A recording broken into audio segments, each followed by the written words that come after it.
Good evening, ladies and gentlemen. The time is now 7 o'clock. The date is May 19th, 2025. And before we start tonight's regularly scheduled council meeting, we do have two public hearings on two ordinances that were given a first reading at the previous council meeting. That's going to be Ordinance 1186 and 1187. So we will go ahead and have those two public hearings real quick. The first public hearing will be on Ordinance 1186 concerning approving Budget Amendment 2025-09 to authorize spending for a living shoreline project. This is an ordinance by the Mayor and City Council of Havre de Grace by the authority of Article 11E of the Maryland Constitution, the local government article of the annotated Code of Maryland, and Section 37 of the Havre de Grace City Charter for the purposes of amending the city budget for fiscal year 2025 to address the receipt and allocation of grant money for the city of Havre de Grace for fiscal year 2025. Is there anybody in the audience this evening here to speak on Ordinance 1186? Are there comments from council members? Okay, without any further comment, I now close public hearing on Ordinance 1186. The time is 7:01. The next ordinance for public hearing will be Ordinance 1187, an ordinance by the Mayor and City Council of Havre de Grace by the authority of Article 11E of the Maryland Constitution, the local government article of the annotated Code of Maryland, and Section 37 of the Havre de Grace City Charter for the purpose of amending the city budget for fiscal year 2025 to address the reallocations of funds in Fund 9 for the city of Havre de Grace for fiscal year 2025. Is there anybody in the audience this evening here to speak on Ordinance 1187? Any comments from council members? Okay, without any further comments, I will now close public hearing on Ordinance 1187. See, that didn't take long, did it? Now we get right into the council meeting now. Here we go. All right. Good evening. The date is May 19th, 2025. The time is now 7:02 p.m. I call to order a meeting of the Havre de Grace Mayor and City Council. Council President Ringstocker. Here. Councilmember Robertson. Here. Councilmember Boger. Here. Councilmember Jones. Here. Councilmember Boyer. Here. Councilmember Shenagas. Here. All council members are present and accounted for. Please join me for the Pledge of Allegiance and our opening prayer. I pledge allegiance to the flag of the United States of America and to the republic for which it stands, one nation, under God, indivisible, with liberty and justice for all. I could kindly ask everyone to remain standing just for a few more moments, as it's going to give me a great pleasure to invite Father Francis of St. Patrick Church up to give us our invocation. Father Francis, we're delighted to have you with us this evening. Thank you. Thank you. Thank you so much. Friends, as we have always been challenged by the founding fathers that in God we trust, we now come to Him seeking for His guidance. In the name of the Father, and of the Son, and of the Holy Spirit. Loving Father, we come before you to help us in this meeting, to continue to enlighten our hearts and our minds, to continue to open every door of opportunities for each and every one of us, so that we can be the best stewards of the people and the resources that you have given us. May you continue to help us to know each other, to love each other, and to serve you in one another. Bless our meeting, bless our gathering, bless our city. We ask this through Christ our Lord. Amen. Father Francis, thank you so much. Thank you. Please be seated.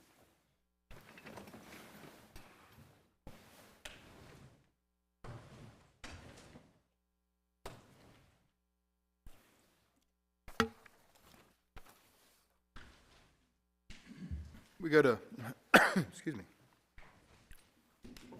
Item number 5, approval of the minutes. City Council meeting minutes of May 5th, 2025. Is there a motion to approve? So moved. Second.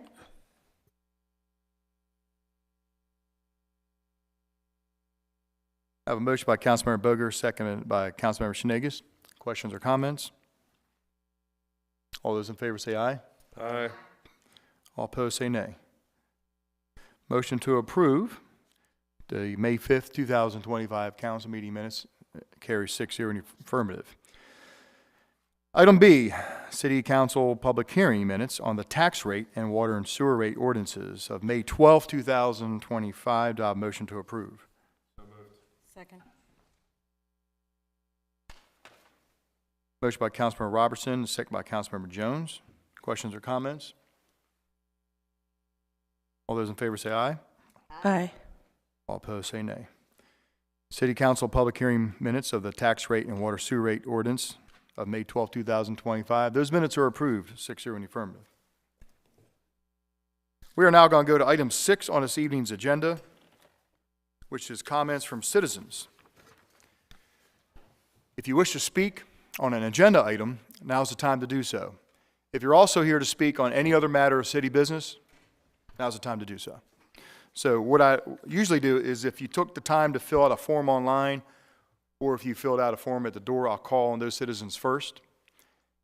If not, when I'm done those papers, at that point you can just raise your hand and be called on and come up and speak. So I do have one paper filled out. And Jamie Auer, did I say your last name correctly? Yes, sir. Great. Well, welcome, Jamie. And 3371 Aldina Road, Churchville, Maryland? Yes, sir. Okay, perfect. Go ahead. You're on. Hi, my name's Jamie Auer. I'm currently the Crisis Intervention Team Coordinator for the Office of Mental Health in Harford County. A retired 26-year career from the Harford County Sheriff's Office, and I'm a veteran of the United States Navy. Due to my career choices, I'm serving the community and developed several scars throughout my career, some that you can see and some that you can't. It's those that you can't see that I wanted to talk about and help with officers. Their PTSD, depression, anxiety. And those are things that I actually deal with on a daily basis. To tell you this in understanding of a first responder, so you can see what they go through throughout their careers. And police officers are 54% more likely in other jobs to commit suicide than any other occupation. 24% of police officers think about committing suicide throughout their careers. In 2024, 147 police officers died in the line of duty by gunfire, traffic accidents, work-related accidents, and medical reasons. In the same year, 184 first responders committed suicide that same year. And 17% of retired police officers commit suicide within 3 years of retirement. I tell you this because I'm here to support my brothers and sisters in an event that I'm calling a thin blue line of strength, uplifting those who protect and serve. The event is for for first responders, for law enforcement, corrections, fireside, EMS, 911 operators. It's a 2-hour event for our first responders to have inspirational speakers who can come lift up, comfort, support, and let those who serve know that they're not forgotten. Those speakers that I have so far are Mitch Brooks, who is a firefighter and paramedic, Bobby Brown, who is a 32-year city police officer, and 2 clinicians who work with trauma and post-trauma events. All of these speakers I've gotten from, they're all from the Harbor of Grace, right here in Havre Grace, who help deal with our first responders nationally, thanks to Ken Byer.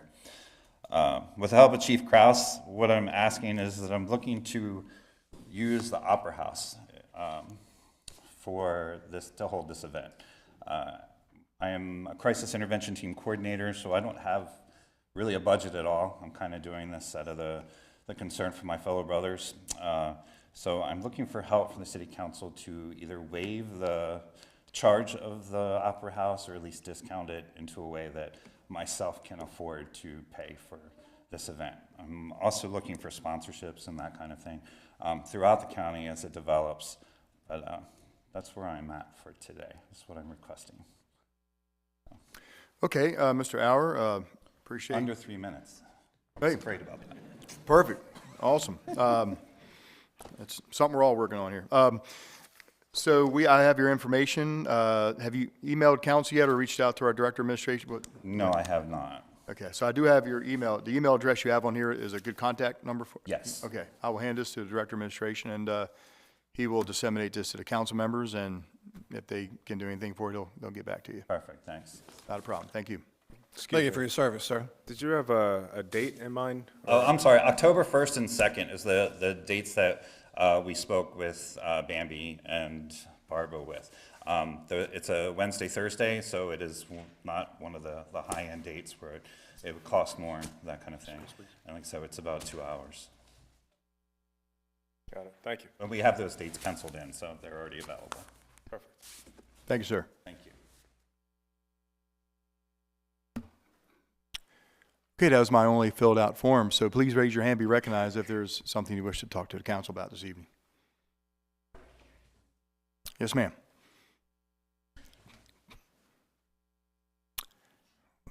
Hello, good evening and welcome, and may we please have your name and address for the record. Okay, hopefully I can do this without crying because I don't like public speaking.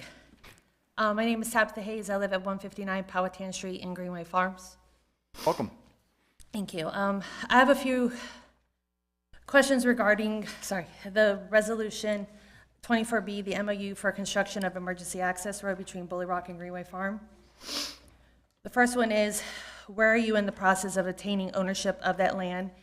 Since in the Planning Commission meeting on May 15th, it was stated by Bob Ward and Mrs. Scheck that they did not know who owns that land.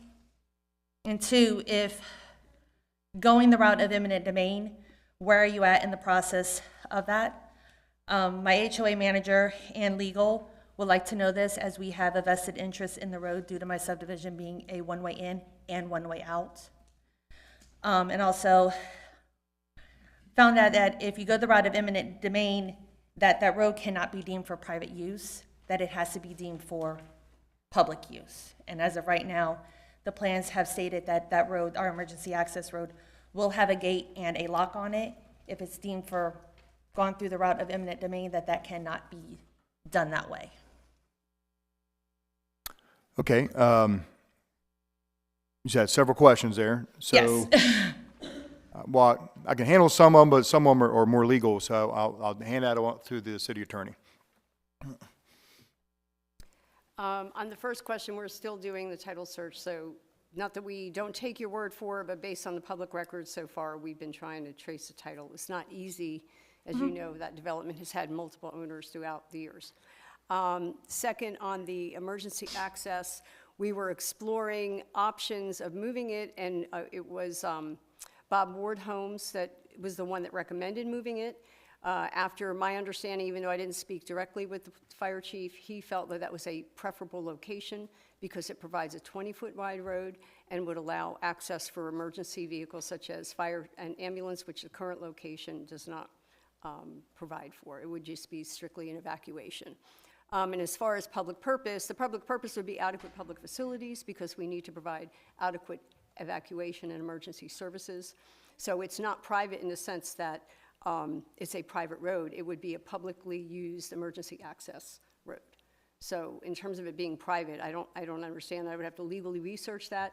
And the council has certainly made no decision yet whether to use any eminent domain powers or whether to leave the emergency access road where it currently is. That's something that has been part of the discussion with Bob Ward Homes, and one of the first step in that resolution would be the authority to allow it to be moved, and then we would go forward with that.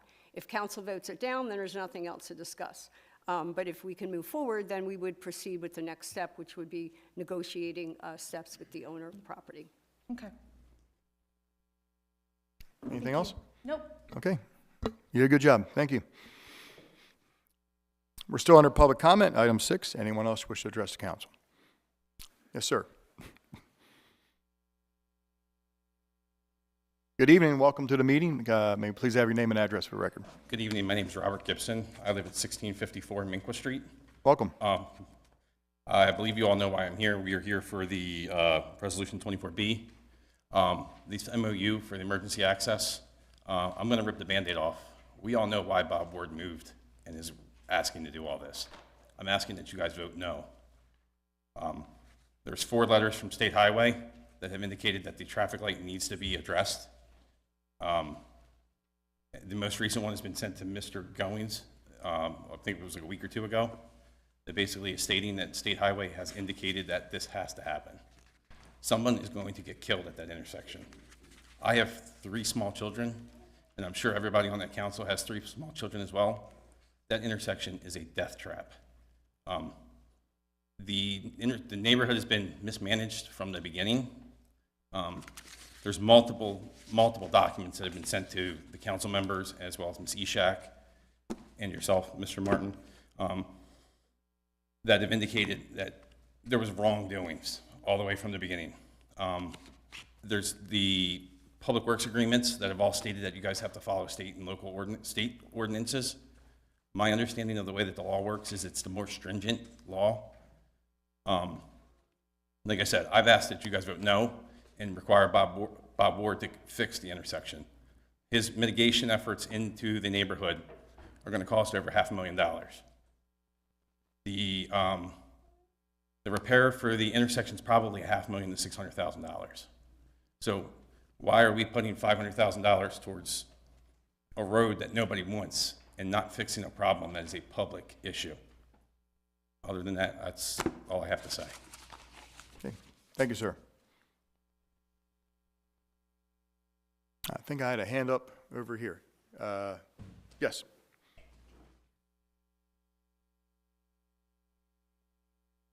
Good evening, Mr. Place. May we please have your name and address for the record? Good evening, Mayor, Council, and senior staff. Chip Place, 301 Cigar Loop. I wanted to touch on 3 things very quickly. 1, congratulations to Director Conway on his permanent appointment and his swearing in tonight. It looks like you've gotten a nice tan, too. Secondly, I wanted to touch on the MOU between Bob Ward companies and the city regarding the sewer and water upgrades. I looked at the proposed resolution.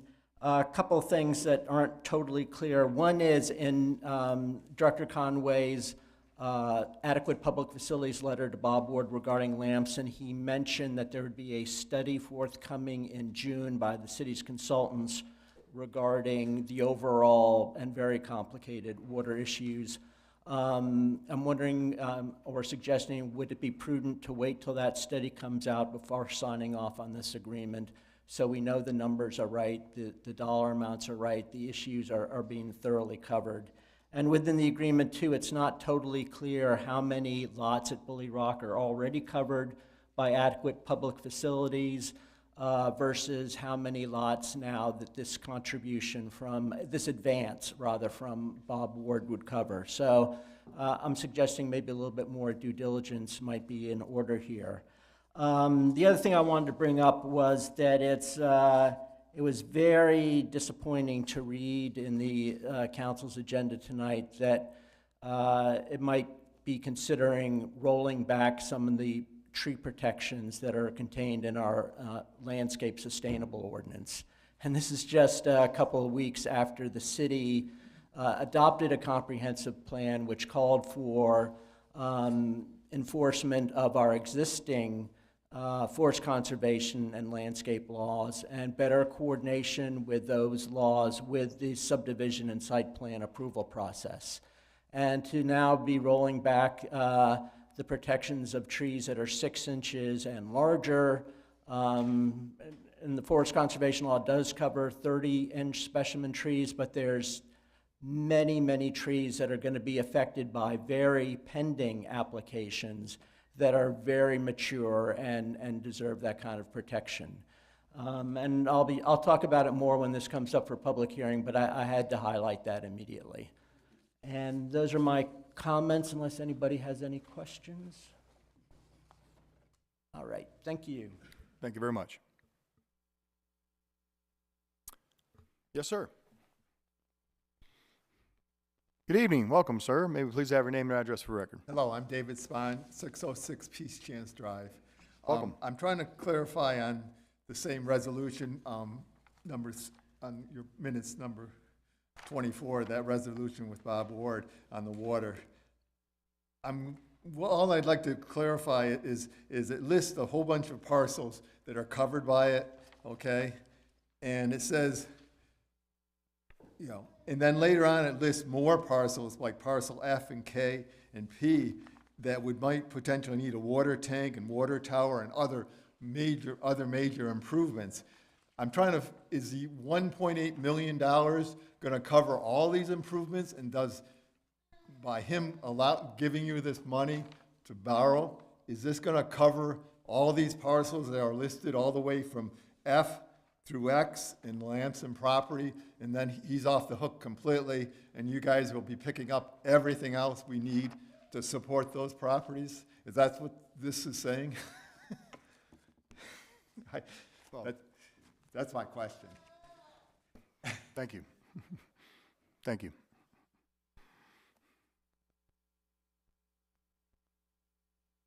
Anyone else wish to address the council? Yes, sir.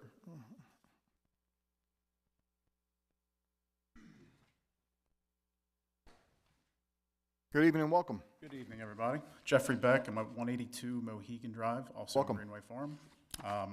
With that address, you can probably assume I'm also here to speak on the emergency access road between Bully Rock and Greenway Farm. Just very simply and briefly, I just ask you all to vote no on that resolution. There's a multitude of reasons, but the biggest one is on its face, it makes absolutely no sense. There's an existing access entry, probably 50 feet up that never seems to get used. It's got a gate on it right now. I just looked at it, took pictures of it before we came here. Perfectly wide enough and shallow enough for emergency vehicles to traverse back and forth. Like I said, there's a gate on it. I've never seen any emergency vehicles ever go back and forth through there before. So why we're moving it down 50 feet to appease a big corporation makes no sense to me. So I just ask you guys to think about that and vote no, and I appreciate your time. Thank you very much, sir.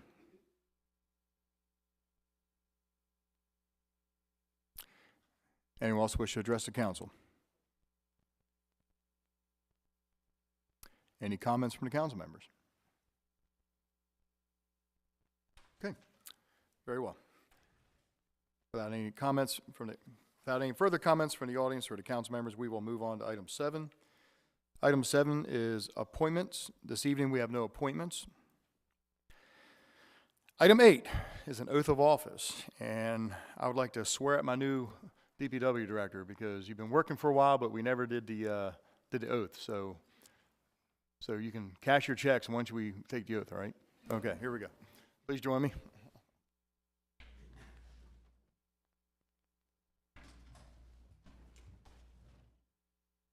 Just a formality, ladies and gentlemen.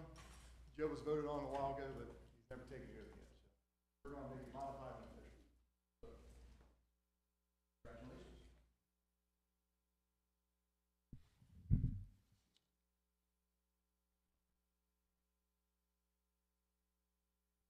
Okay, Mr. Conway, thank you very much. Congratulations. So, as you all know, Joe's not new to the city of Havre, Grace. Joe's been here for a very long time. How many years have you been here? 25. 25 years, and he served in a lot of different roles coming up through the ranks, manager, chief, deputy, director, all the roles. And so we're very happy to have Mr. Conway finally as our Director of Public Works. And the council voted on his contract at a previous council meeting. Mr. Conway's unable to make it, so I've asked him if he would come and take the oath of office this evening. So congratulations again. Thank you, sir. We appreciate your service to the city, so here we're going to make it official. Mr. Conway, please raise your right hand, repeat after me. I'm going to say the word I. When I say the word I, please repeat the word I, but also say your name. I Joe Conaway, solemnly swear solemnly swear that I will fulfill that I will fulfill the requirement the requirement of the duties of the duties of the office I'm about to assume, of office I'm about to assume. that I will support the Constitution of the United States, I will support the Constitution of the United States. that I'll be faithful and bear true allegiance I'll be faithful and bear true allegiance to the state of Maryland to the state of Maryland, and support the laws support the laws and Constitution thereof, and Constitution thereof, and I will faithfully and impartially, faithfully and impartially, without fear of favor or prejudice, without fear of favor or prejudice, discharge the duties discharge the duties as Director of Public Works as Director of Public Works for the city of Havre, Grace, for the city of Havre de Grace, to the best of my ability. to the best of my ability. Very well, sir.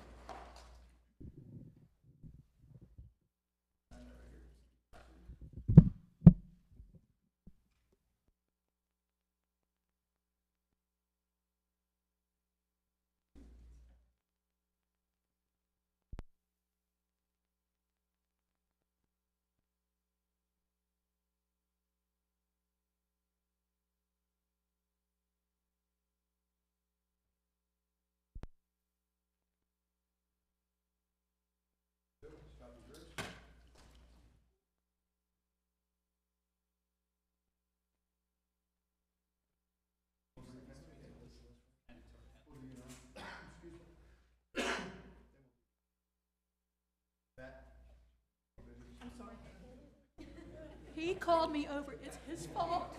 It's his fault.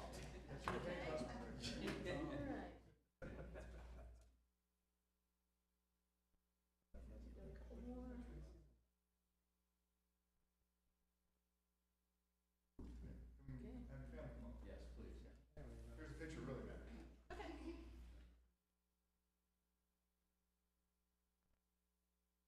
Everybody knows my wife. This is my mother-in-law, my daughters, my son, my daughter-in-law, Main Man, Shirley Twain Taylor. That's Poppy's good one, right? Okay. Future DPW. So if your wife and you together.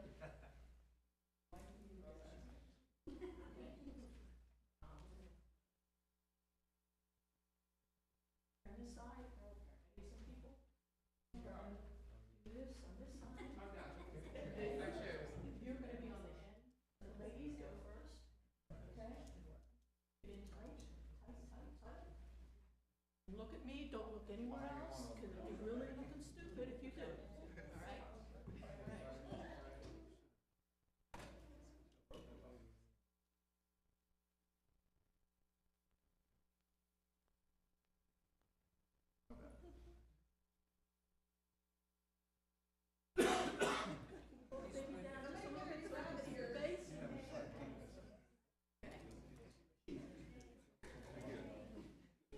Congratulations.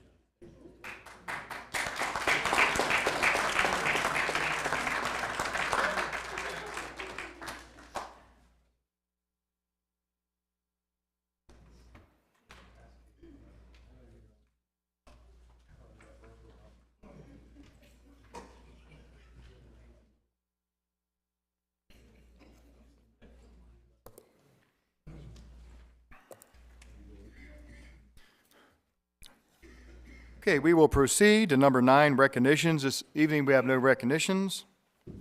Proclamations, we have no proclamations. And item 11, presentations, and we do have a very important presentation, is the official election results from the May 6th election, 2025. And I'd like to call up the chair of the Havre de Grace Board of Elections, Mr. Nick Galaro. Hey, looking good, yeah. We're starting something here. You didn't get the newsletter, huh? These are the official results from the May 6th election. Mayor, council people, department heads, employees, everyone else, here and remotely. After it was all said and done, the ballots passed on that day and everything else folded in, we have, not by alphabetical order, Johnny, but by number of votes. The first 3 that get the most are the seats.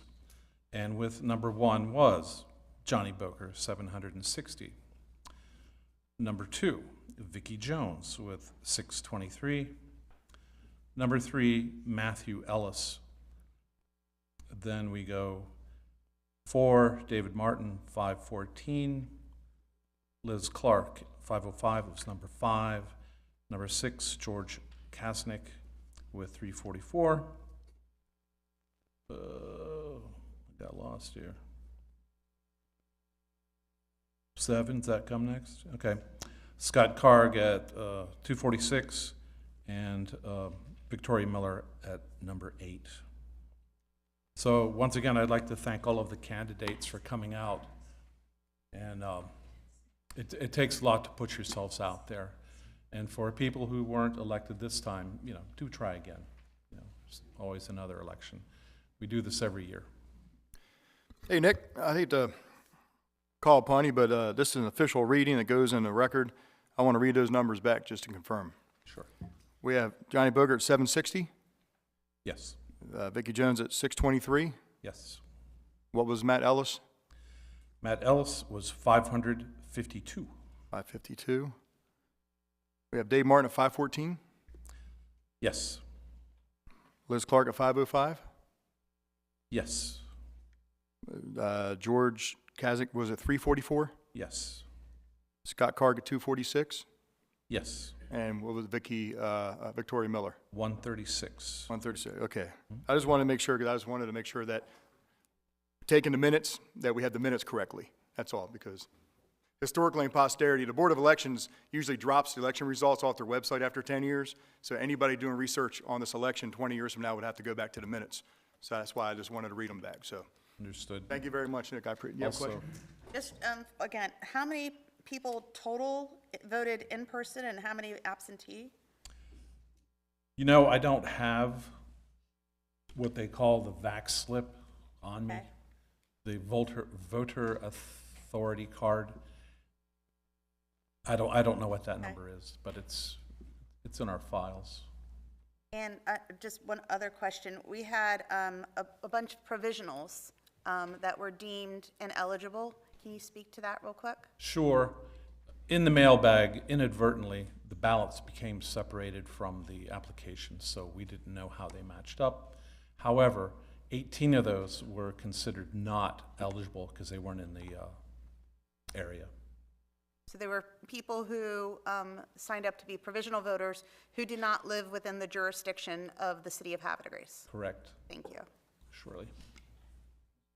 How many of the provisionals were deemed acceptable? 4. 4? Okay. But The last count I saw, it said 0. But you said Okay, 4. 0. I mean, 4 could have been had the packets remained intact. Okay, because I've seen this issue before. Like I have a friend, she's never moved, she's always voted. Last year, she had to vote provisional and it wasn't accepted. Our member of our senior staff here, his wife wasn't allowed to vote, and she was voted provisional, and she's been registered to vote in Havre since she turned 18.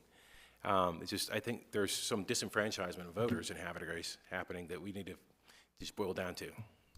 Understood. Not an excuse, but a reason was we had to work with paper roll books this year. We were not allowed to use the electronic roll books, and that really slowed up the process because people had to get in the right line. There could have been mistakes there. I mean, there was a lot going on. A lot of people came out. It was frenzied, you know, all 13 hours of it. Yeah. On that topic, if you don't mind, real quick, Dr. Ritchie, can you just give the quick summary of why we had to use paper rolls and everything this year with our election, and we couldn't work with Harford County Board of Elections? Sure. So in the fall of 2024, the State Board of Elections came out with an edict that told all the county board of elections in the state that they were no longer allowed to provide assistance to municipalities during their elections because the State Board of Elections felt that the express power to assist the municipalities did not exist.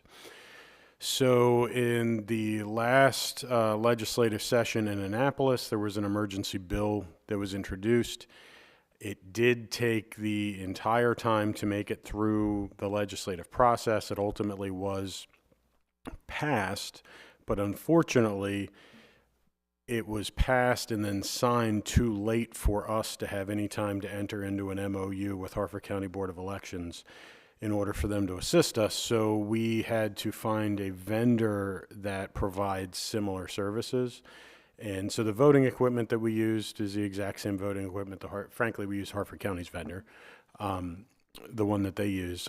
However, because we were not able to enter into that MOU, we did not have access to those electronic rolls that the president of the Board of Election Supervisors mentioned.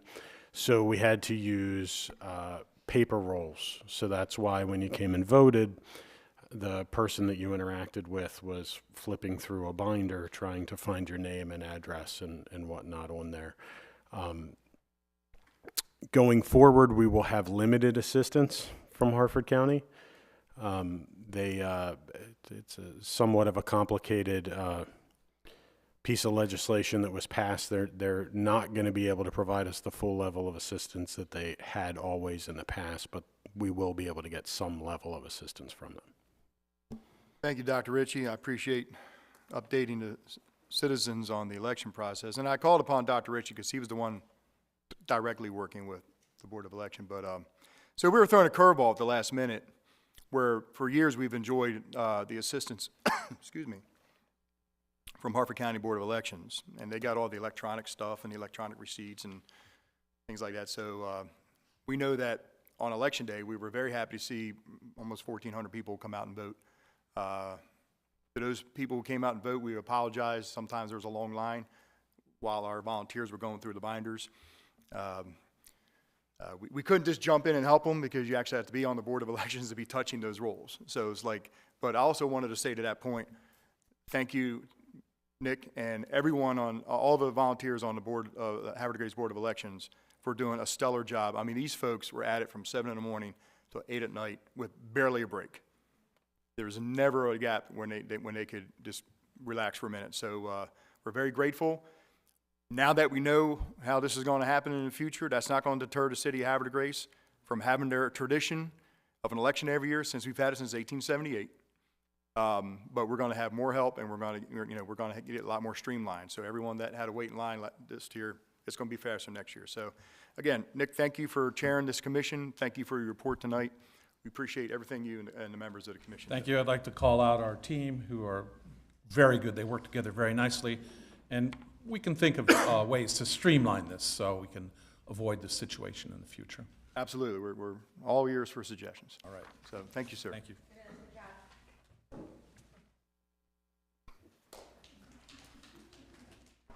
Also, a big shout out to Carl Lucas out there at Concord Point Coffee for bringing in the refreshments. I needed that cup of coffee in a bad way.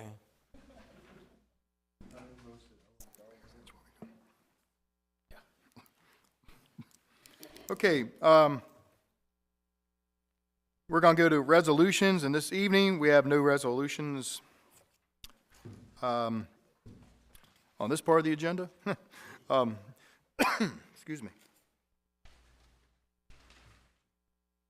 Item 13, ordinances. We do have a handful of ordinances, and we're going to start with they're all second readers. We're going to start with ordinance 1185. Councilmember Boker. Thank you, Mayor Martin, Council. So I move to introduce ordinance number 1185 concerning the establishment of the city's water districts under the second reading. Second. Council, I have a motion by Councilmember Boker, second by Councilmember Shenagus. This is a motion to introduce ordinance 1185 on second reading. Any questions or comments on the introduction? All those in favor say aye. Aye. All opposed say nay. Motion to introduce 1185 on second reading carries 6-0 in the affirmative. This is an ordinance by the Mayor and City Council of Havre de Grace, Maryland, adopted pursuant to the authority of Article 11E of the Maryland Constitution, the local government article of the annotated Code of Maryland, and Sections 33 and 34 of the Havre de Grace City Charter to establish the city's water districts. Council, do I have a motion to adopt 1185 on second reading? Second. I have a motion by Councilmember Robertson and second by the Council President. Questions or comments? Yeah, just real quick, just to kind of educate the citizens with us and those who are actually viewing. What this really does, it actually chops up into the 4 different zones, so we can monitor the different pressures in each zone. Monitoring those pressures goes a long way in helping us fight fires and fire suppression. It's never been really codified, and so what this does is actually codify the different zones. Thank you. Thank you very much, Councilmember Boger. Any other questions or comments? Okay, we're going to do a roll call vote on 1185. Councilmember Robertson. Yes. Councilmember Boger. Yes. Councilmember Jones. Yes. Councilmember Boyer. Yes. Councilmember Shenagus. Yes. Council President. Yes. By roll call vote of 6-0 in the affirmative, ordinance 1185 is adopted on second reading. Thank you. Item B, Councilmember Robertson. Thank you, Mr. Mayor. Mr. Mayor, fellow council members, I move to introduce ordinance number 1186 concerning a budget amendment 2025-09 for second reading. Second. Council, I have a motion by Councilmember Robertson, a second by Councilmember Shenagus. This is a motion to introduce ordinance 1186 on second reading. Questions or comments on the introduction? All those in favor say aye. Aye. All opposed say nay. Motion to introduce ordinance 1186 on second reading carries 6-0 in the affirmative. This is an ordinance by the Mayor and City Council of Havre de Grace by the authority of Article 11E of the Maryland Constitution, the local government article of the annotated Code of Maryland, and Sections 37 of the Havre de Grace City Charter for the purpose of amending the city budget for fiscal year 2025 to address the receipt and allocations of grant money for the city of Havre de Grace for fiscal year 2025. Council will have a motion to adopt 1186 on second reading. So moved. Second. I have a motion by Councilmember Booker and seconded by Councilmember Jones. Questions or comments? Council, we're going to do a roll call on 1186. Councilmember Booker. Yes. Councilmember Jones. Yes. Councilmember Boyer. Yes. Councilmember Shenanigans. Yes. Council President. Yes. Councilmember Robertson. Yes. By roll call vote of 6-0 in the affirmative, City Council Ordinance 1186 is adopted on second reading. Thank you. Item C, Councilmember Robertson. Thank you, Mr. Mayor. Mr. Mayor, fellow council members, I move to introduce on second reading ordinance number 1187 concerning budget amendment 2025-10. Second.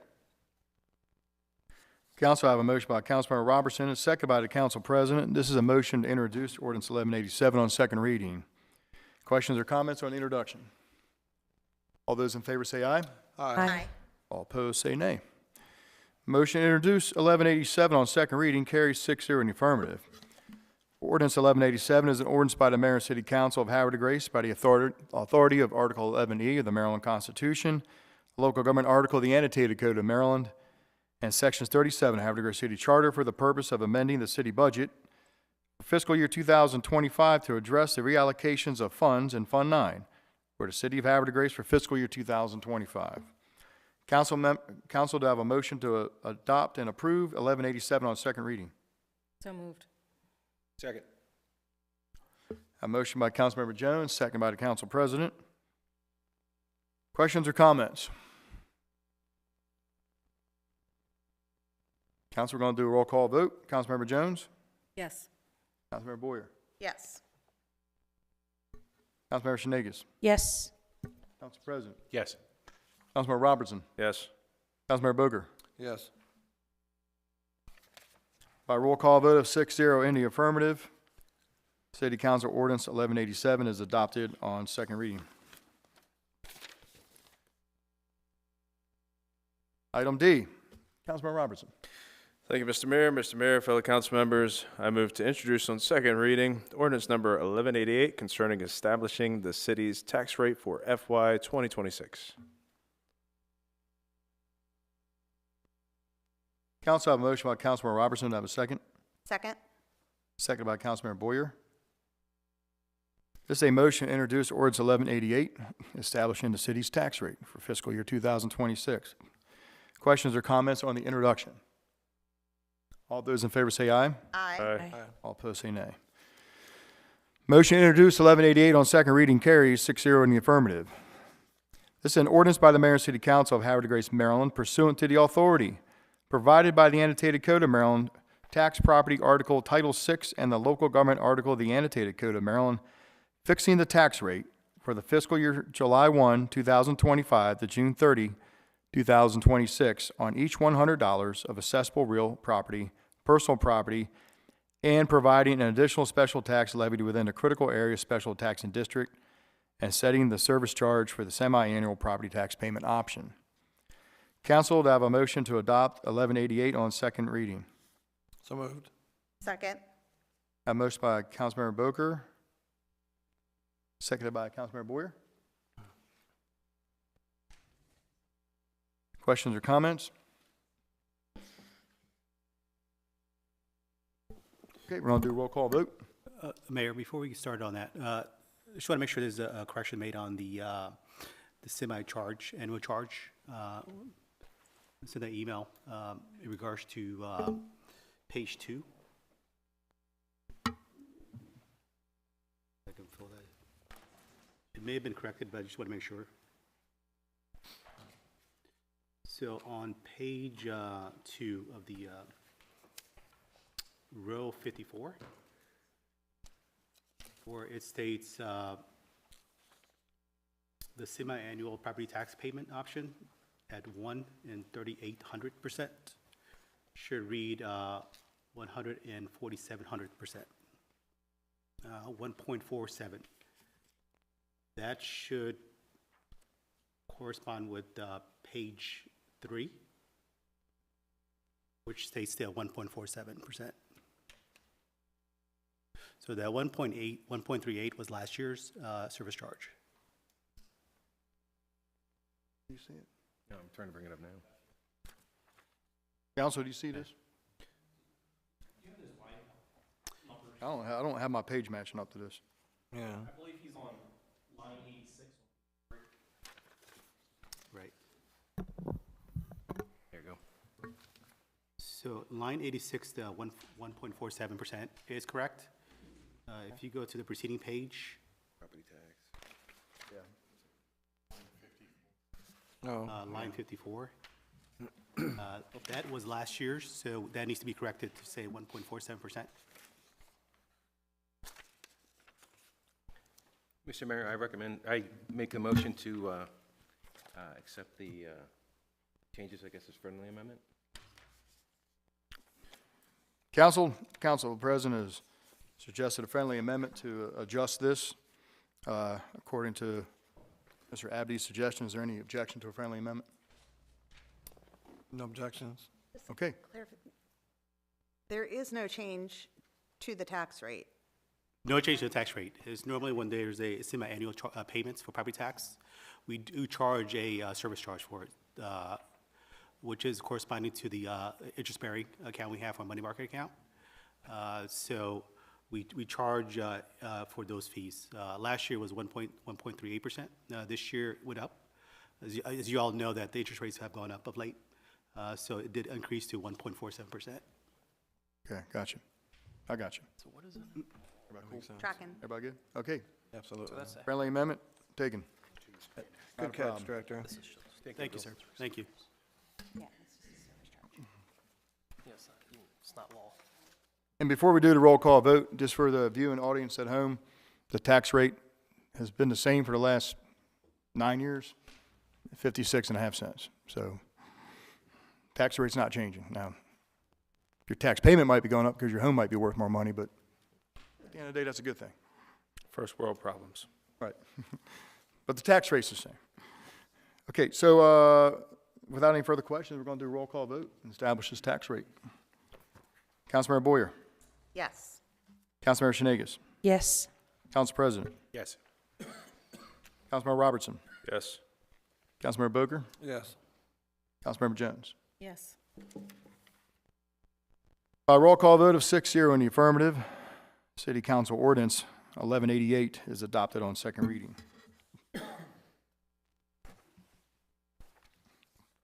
Okay, we're going to go to item E, our last ordinance of this part. Ordinance 1189, Councilmember Boger. Thank you, Mayor Martin. Council, I move to introduce ordinance 1189 concerning the establishment of the city's water and sewer rates for fiscal year 2026 under the second reading. Second. Council, I have a motion by Councilmember Boker, seconded by Councilmember Shanegas. This is a motion to introduce ordinance 1189 on second reading. Questions or comments on the introduction? All those in favor say aye. Aye. All opposed say nay. Ordinance 1189 is introduced, or is approved to be introduced by 6-0 in the affirmative.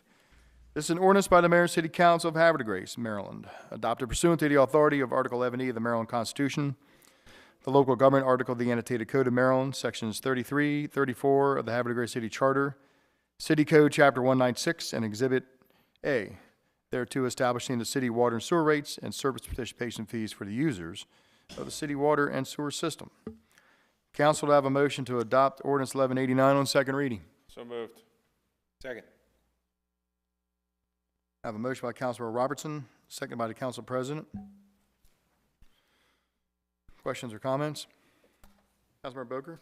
Yeah, just, I mean, so we're kind of keeping up with the inflation rate and whatnot, so we're actually increasing 50 cents per 1,000 gallons of fresh water. Does not have any effect on the sewer rate.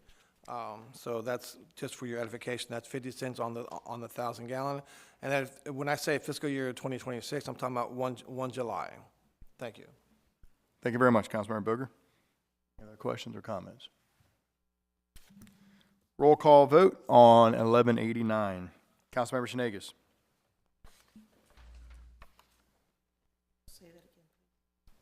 What's that?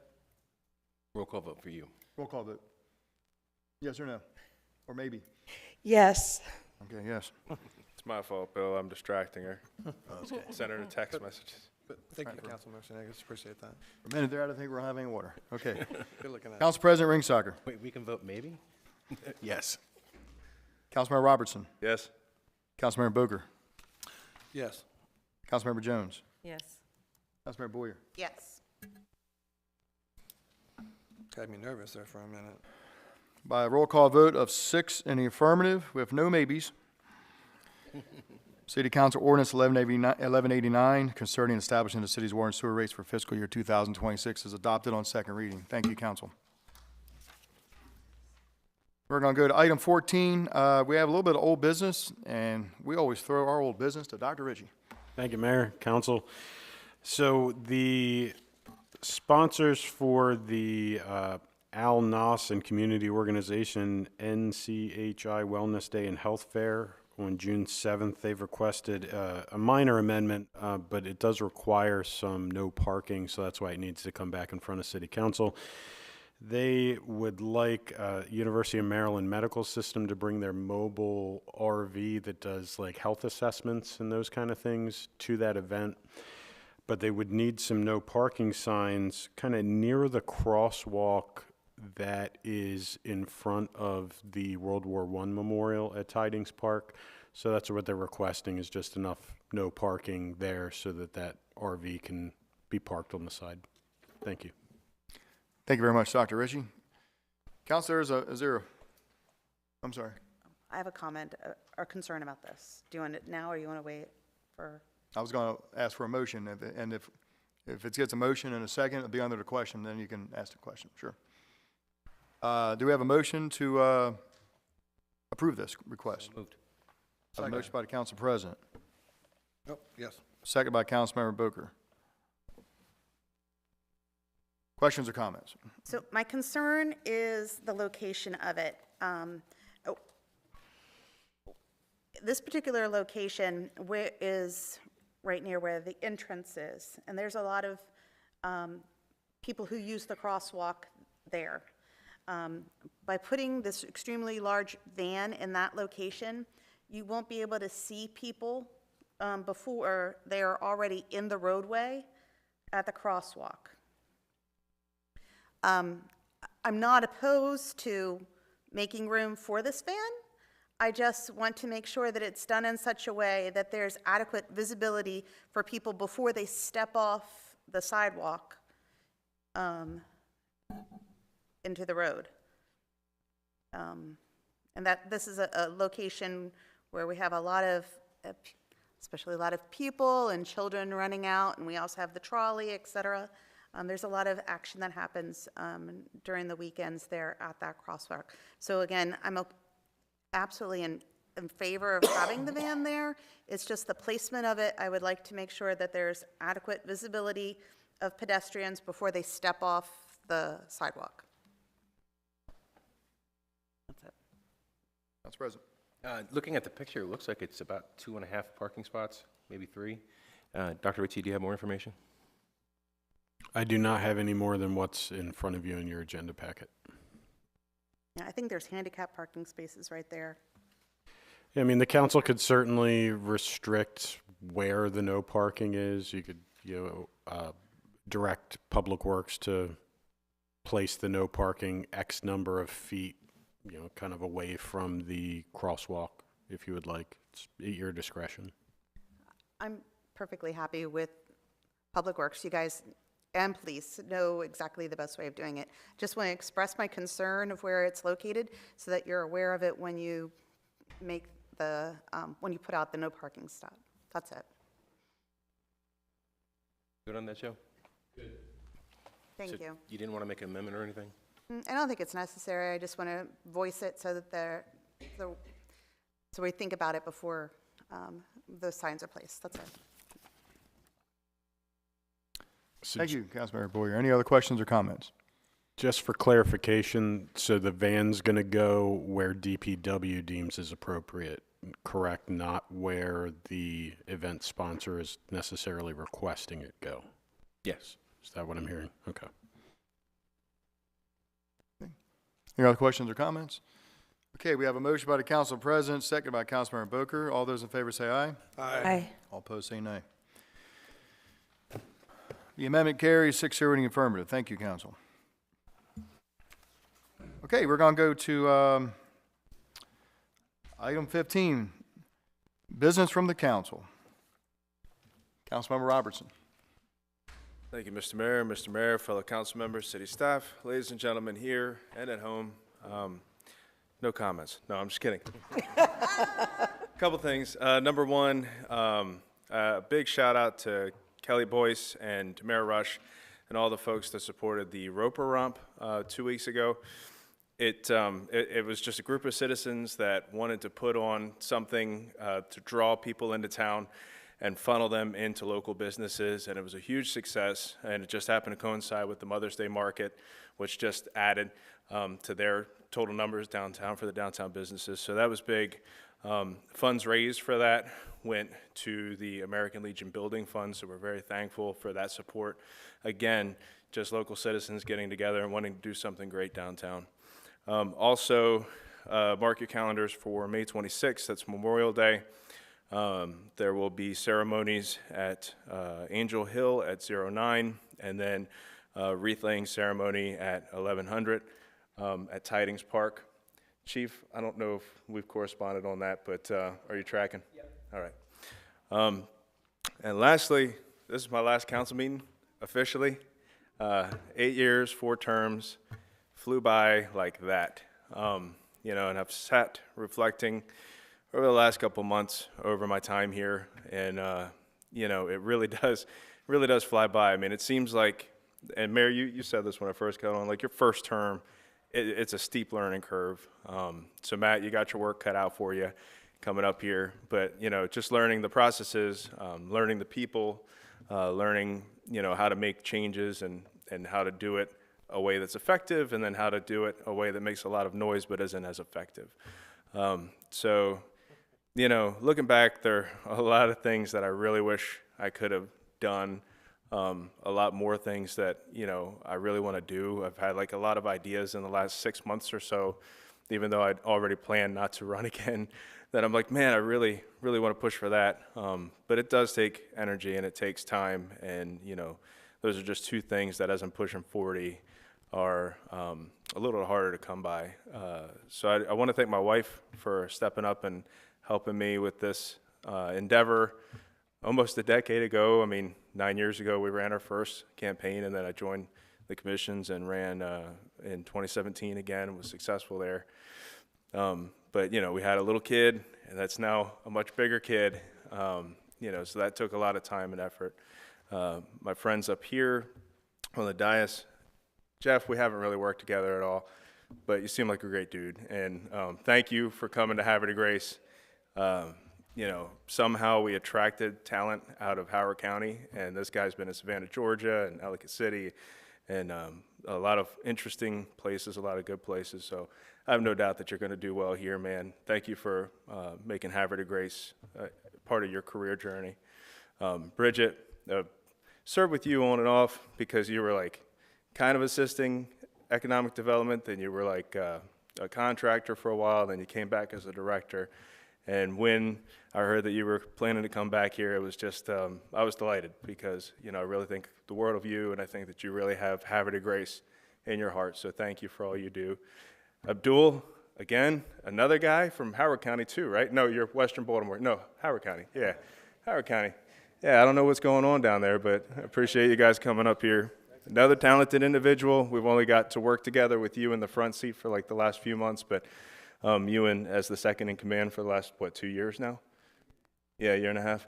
Yeah, so you had big shoes to fill with George Doherty stepping aside, and, learned a lot from those guys. Mr. Conway, I mean, you and your wife, live and breathe Havre de Grace, man. Appreciate all that you do. I know that DPW has nothing but the highest regard and respect for you, and those guys love you, man, and, you love the city and you love what you do, so appreciate that. And Chief, another talented individual that got attracted to the city as a captain. You were retired before, right? Yeah, retired before, then came here, and he had some big shoes to fill.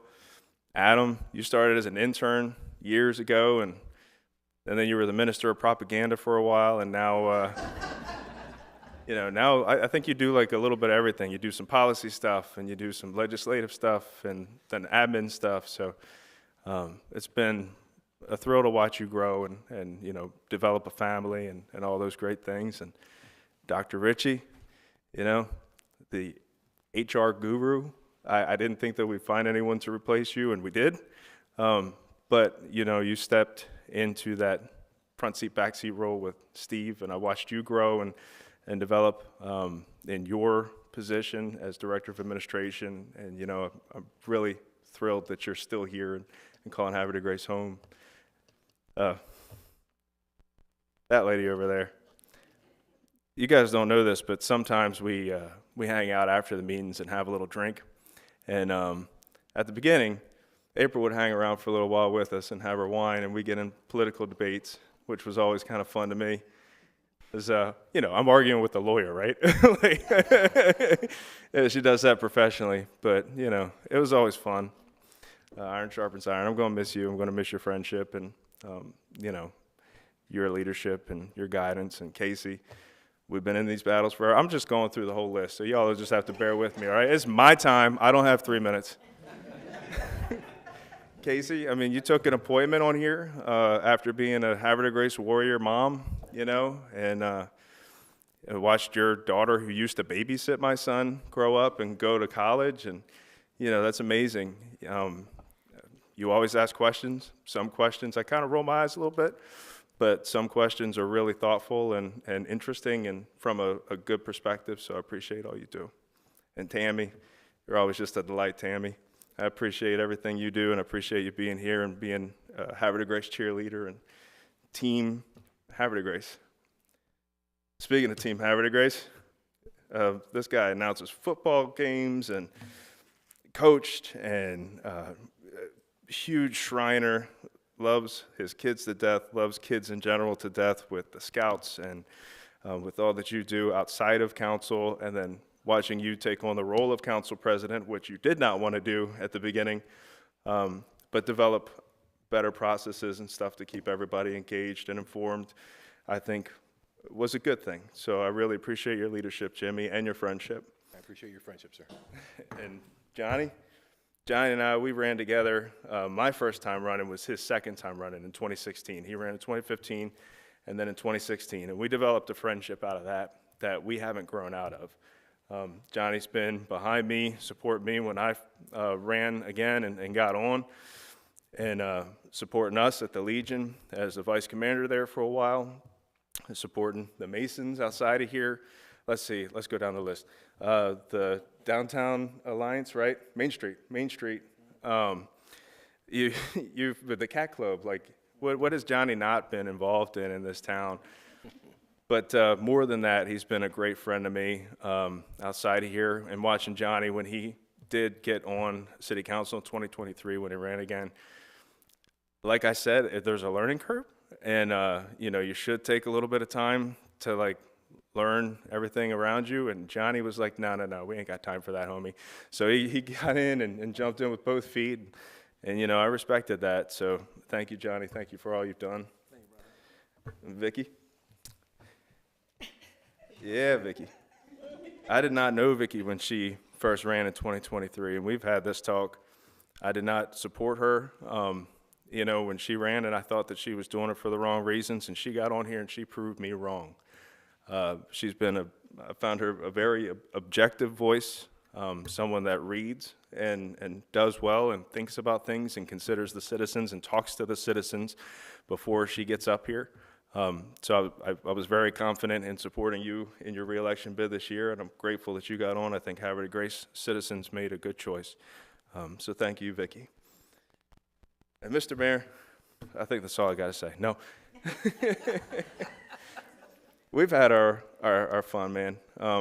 I think, too, you didn't know me much. I didn't know you much when I first ran, but my first time out the gate, you took the time to sit with me in your office and just talk about the city of Havre de Grace, help me kind of mold some of the issues, or I should say rewrite some of the issues that I've heard from citizens and understand them in context of your historical knowledge here, and I really appreciate that. That was very valuable to me as a candidate and then as a young council person, and I think, too, we've developed a friendship over the years. And I'm very appreciative of that. I'm appreciative of our very late conversations that start off when we get out of here, and then we end up at like 1 in the morning, 2 in the morning sometimes. Good conversations, yep. Great conversations about everything under the sun, Havre de Grace related and outside of Havre de Grace. And we've had our battles too. There's been contentious times, but I've always felt like I could speak to you directly, and I always felt like you received that well. I'm sure you wanted to punch me some of the times, and that's okay. But I appreciate you, Mr. Mayor, and I appreciate your counsel and your guidance here. And I appreciate all the citizens for having the faith and trust in me to put me up here and keep me up here and watch me do and say things that probably are inappropriate most of the time, but to keep supporting me anyway and know that I had your best interest at heart. So I appreciate that. And Mr. Mayor, that's all I have to say.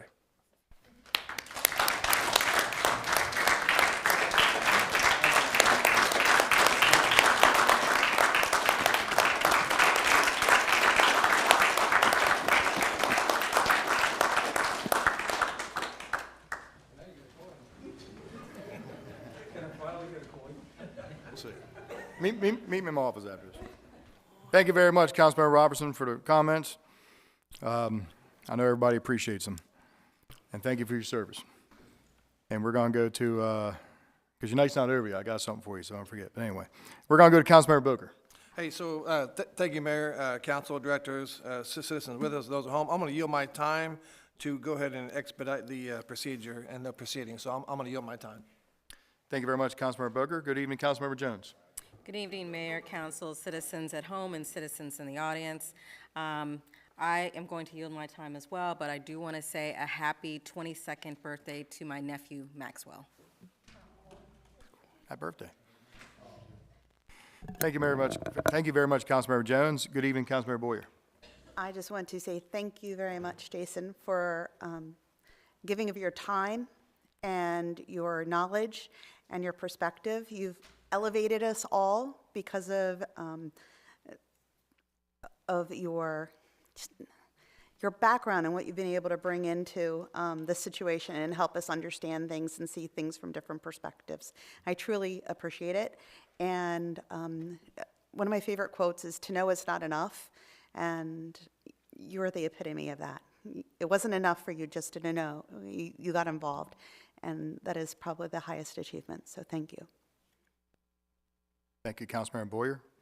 Good evening, Councilmember Shenegis. Good evening, Mayor, Council, Administration, citizens in the audience and at home. I, too, would like to thank Jason. Jason, you have been an amazing support to me from day one. We worked together as volunteers in the community, and when it was time for me to run for council, you encouraged me, you motivated me, you gave me what I needed to walk the path towards, running for office. And I can't say enough that friendship is valuable, and I appreciate it, and I'm so thankful that I'll still see you in the community, and I look forward to watching your family grow and you grow as the commander at the American Legion. I feel sad, but I feel happy at the same time, because you know, I'm definitely going to still see you, and that's what matters. And I thank you from the bottom of my heart for all of your service and friendship. Bless you and thank you. And I will talk to everybody else a little later. Until next time. Back to you, Mayor. Thank you very much for your comments, Councilmember Shenegis, and we'll go to comments from Council President Ringsacher. Mr. Mayor, Council, citizens all, Jason, just to echo everything that everybody else has said, and now that you're not going to be on council, I hope we can find some time to get together and finish up your degree work. I love you, brother. That's all, Mr. Mayor. Thank you. So thank you for your comments, Council, and I accidentally omitted myself from my comments on the agenda. So I'm going to wedge myself in here briefly because I have something for Councilmember Robertson.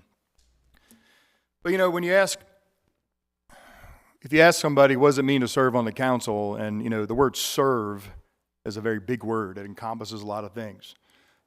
Serving in the military is different than serving on council. You know what I'm saying? Like the word serve is a very big word. Which, by the way, Councilmember Robertson does both. But if you ask me, after 17 years, I would tell you that the most important thing a council member does is move the city forward in a prosperous and positive way, but also at the same time, protect the city's assets and its citizens from people who wish to do harm. Whatever that means, you know, profit off people or take something that doesn't belong to them. Because every day the city protects from people that want to come in and get rich quick or take something that doesn't really belong to them, or, you know, there's always issues at stake. And when you do that as a council member, you often have to make a decision that is hard. Sometimes the public doesn't always know the full reasons why those decisions are made. It's easy to be a populist and just vote, you know, the way the people in front of you want you to vote. But I think one of the reasons why Americans are so jaded in politics anymore is we just have this feeling that politicians, the big politicians, the state, federal government, they just throw red meat at their base or whatever, or they're wishy-washy, and we so bad just want to see people stand up for what's right. And I've had the privilege, I mean, I don't know, I've maybe served with probably 30 different council members. I don't know, in my time, 7 years on council and 10 years as mayor. But there's only been a handful of council members that I can say without a doubt never wavered from throwing a vote, or what I mean is casting a vote for what's right for Havre de Grace, regardless of what was popular. And to me, those are the council members that should always be recognized. Councilmember Robertson was one of those council members. If he believed in something, it didn't matter if the whole room was against him. I've seen him vote his conscience. And these are the people, regardless of the issue, regardless if you believe in that purpose or not, these are the people we must embrace in politics at any level. And I've always respected you for that, Jason. I mean that. I mean, whether it's I agreed with you or disagreed with you, I'm like, you know what? That's what a good council member does. You do your homework, you learn the facts and the issues, you talk to some people, you formulate an opinion, because after all, we're a representative democracy.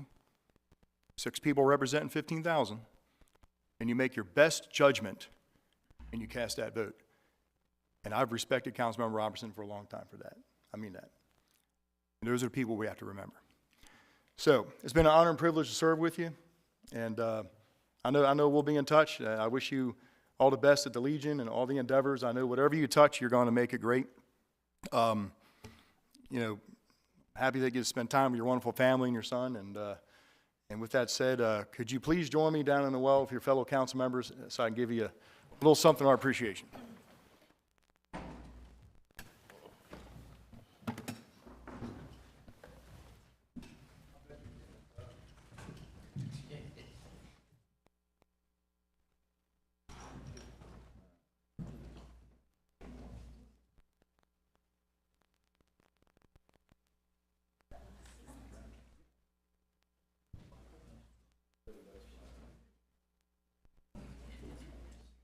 So, hold on, don't give them yet. Are we all here? Okay, thank you. So, Councilmember Robertson, when I first got on council in 2008, I saw Councilmember, it was Councilmember Gamatoria and Garrett Lytle stepped down, and they both got a crystal vase that said Havre de Grace on it. I'm like, well, that's pretty cool. I mean, when I get off council, my wife can put flowers in it. Anyway, I thought we could do something a little bit better than crystal vases, and I figured since Havre de Grace is known for decoys, I figured the greatest thing we could ever give a council member for their service is an original decoy from a local, very well-known decoy carver. And sometimes we bounce back and forth between all the different carvers, but this one happened to land on a Vicendi decoy. And we'd like to give you this gift for your service to the city.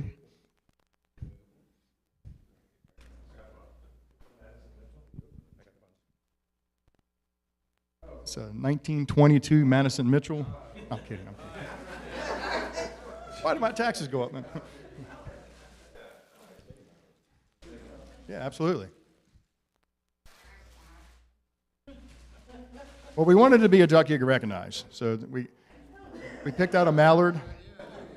We thought it would. Now, do you have decoys at home? Yes. Okay, all right. Yes, So, but we don't have it Cindy. okay, this is where you go. So,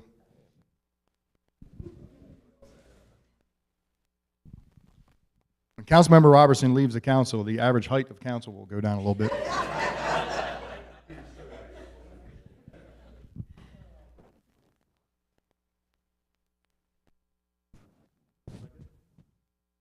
Thank you very much.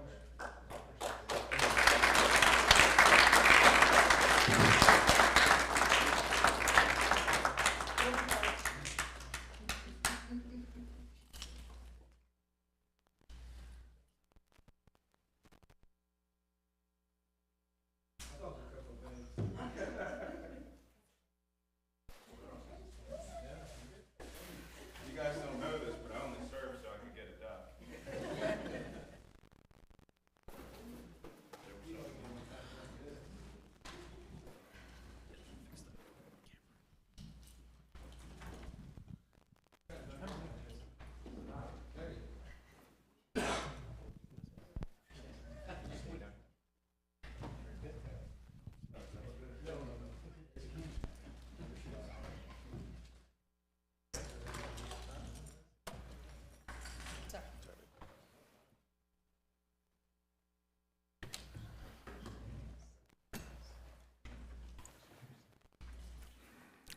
So we're going to go to item 16, and this is this only happens once a year. It's a motion to adjourn sine die, which is a Latin word that means to end the council. And so the 2024-2025 council, at the drop of the gavel, will officially conclude. And then the three council members who won the election will come in and they'll have the oath of office, take the dais, and then we will open up the 2025-2026 council session. So Councilmember Robertson, can I have a motion to adjourn sine die? So moved. Do I have a second? Second. Second by the council president. All those in favor say aye. Aye. All opposed say nay. Motion to close this council sine die carries 6-0 in the affirmative. Council, thank you very much. See you in a couple minutes. Okay.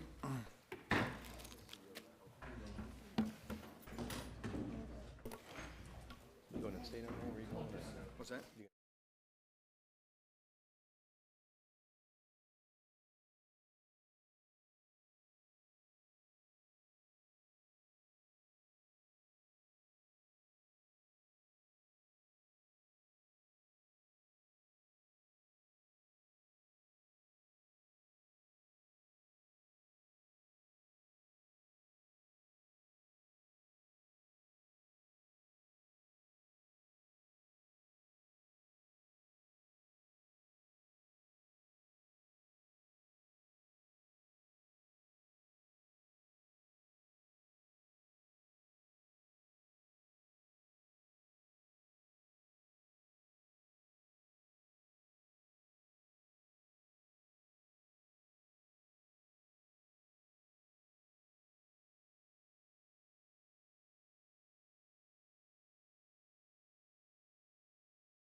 going, just like that.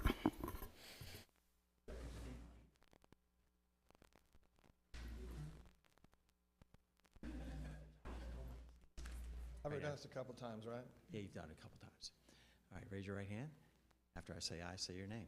I I, Johnny Boker, do solemnly swear do solemnly swear that I will fulfill the requirements of the office that I will fulfill the requirements of the office I am about to assume, I'm about to assume, that I will support the Constitution that I will support the Constitution of the United States, of the United States, that I will be faithful and bear true allegiance that I will be faithful and bear true allegiance to the state of Maryland, to the state of Maryland, and support the Constitution and support the Constitution and the laws thereof, and the laws thereof, and that I will faithfully and impartially, and that I will faithfully and impartially, without fear of favor or prejudice, without fear of favor or prejudice, discharge the duties discharge the duties as a council member as a council member for the city of Havre de Grace for the city of Havre de Grace to the best of my ability. to the best of my ability. Congratulations.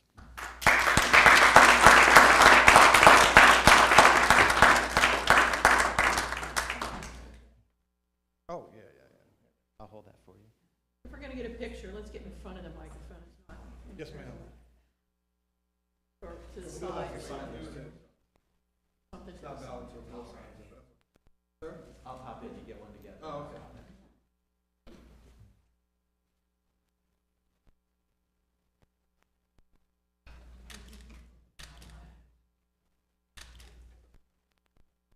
I blinked.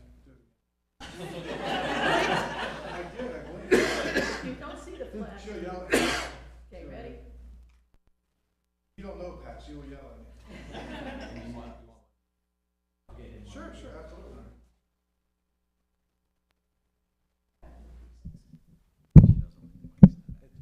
I have to Photoshop them out then, you know? Ready?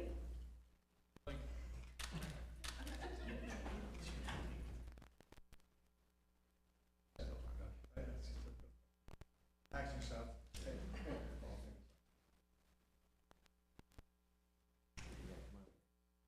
Sorry, Jimmy.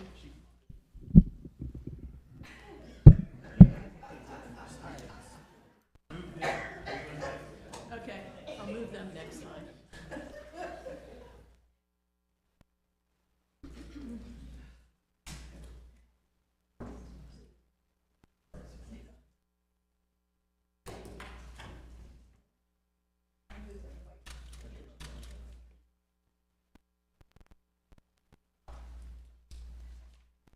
Relish.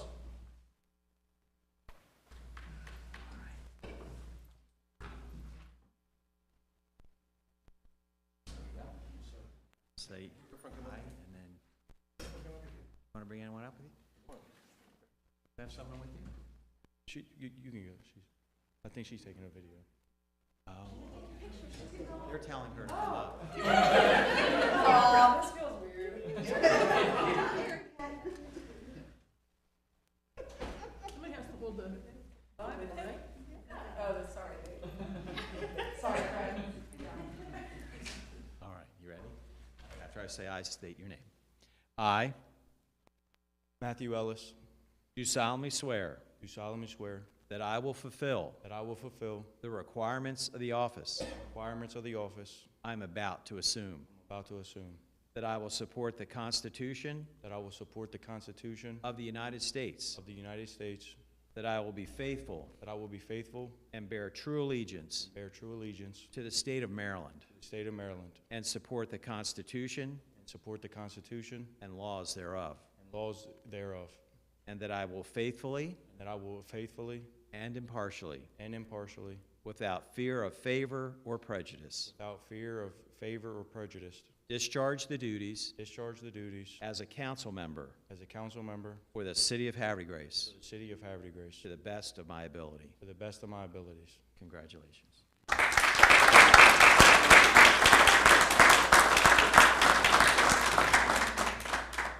Get a picture with I was told I have to move you, I'm not allowed to move the microphones anymore.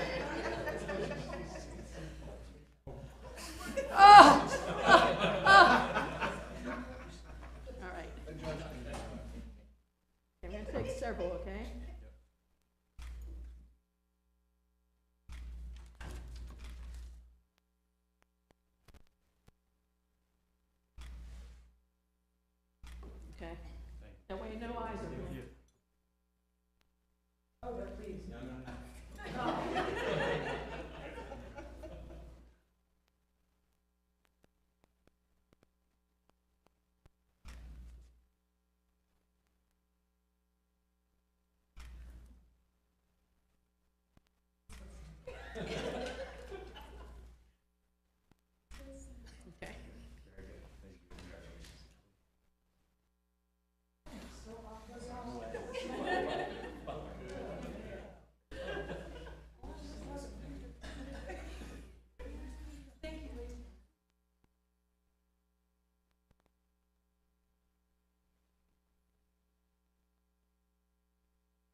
She really likes when we move the microphones around. You guys come here. Like, come in here. You can move closer if you want to.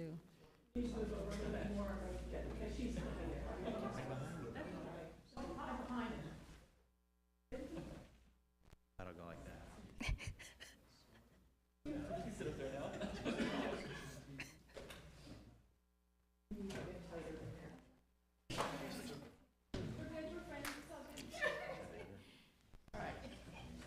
Say I, say your name, okay?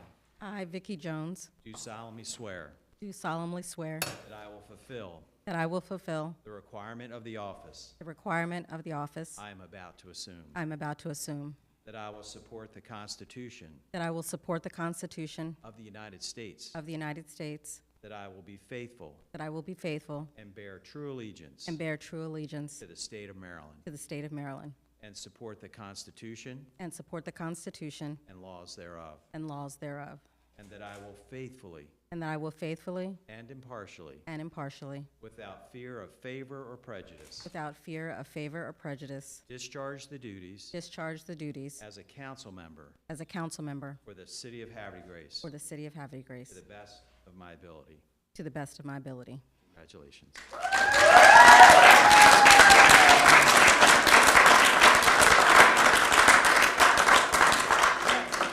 We're done with the microphones now. Okay. Stay where you are, stay where you are. Put her in the center.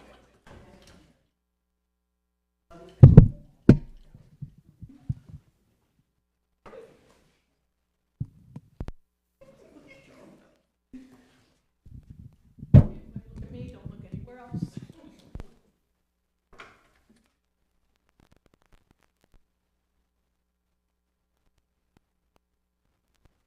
Pretty sure I blinked again. Come on, guys.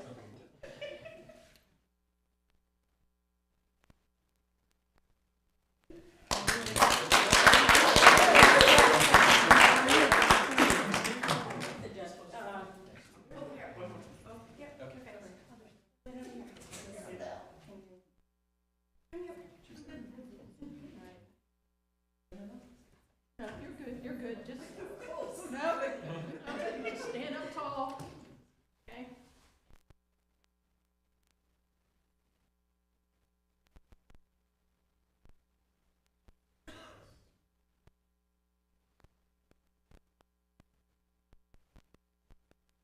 We got one of these here.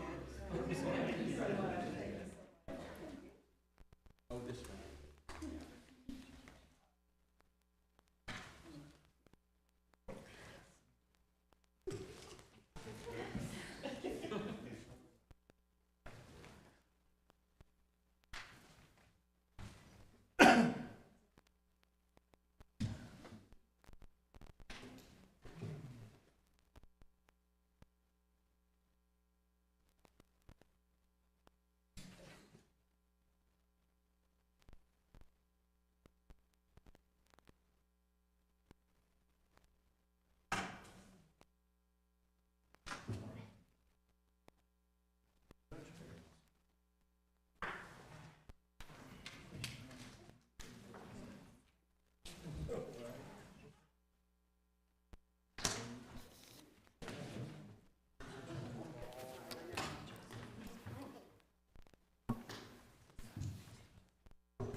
Good evening. I call to order the 2025-2026 legislative session. I will now call the attendance. Councilmember Ringsacher. Here. Councilmember Shenagus. Here. Councilmember Boyer. Here. Councilmember Ellis. Here. Councilmember Boker. Here. Councilmember Jones. Here. All council members are accounted for. Item 20, motion to move into a closed session for the selection of a council president. Do I have a motion? Mr. Mayor, I need to read the motion, don't I? You want to read it first? Do you want me to read it as the motion? I apologize. Oh, sorry, go ahead. My fault, go ahead. Yeah. Read that first. Okay. I withdraw my request. Under the Open Meetings Act, General Provision, Article 3-305, I move to go into closed session upon adjournment of the open session on Monday, May 19th, 2025, to consider the following matter. Election of the City Council President pursuant to City Charter, Section 24.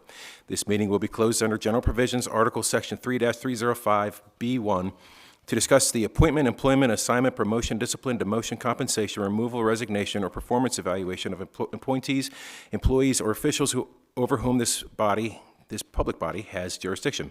Any other personnel matters that affect one or more specific individuals. The reason for closing the meeting is the discussion surrounding the selection and appointment of the council president and the appointment competencies of personnel are sensitive and potentially embarrassing to those being considered for appointment and are entitled to confidentiality. The city will reconvene open session after the closed session, and votes will be recorded in public. And that is my motion, Mr. Mayor. Second. Thank you, Councilmember Ringsacher. I have a motion by Councilmember Ringsacher. Second. Second by Councilmember Shenagus. This is a motion to move into a closed session for the purpose of selection of a council president. All those in favor say aye. Aye. All opposed say nay. Motion to move into a closed session to select a council president carries 6-0 in the affirmative. The time is 8:41. We will adjourn and reconvene when there's white smoke.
ladies and gentlemen.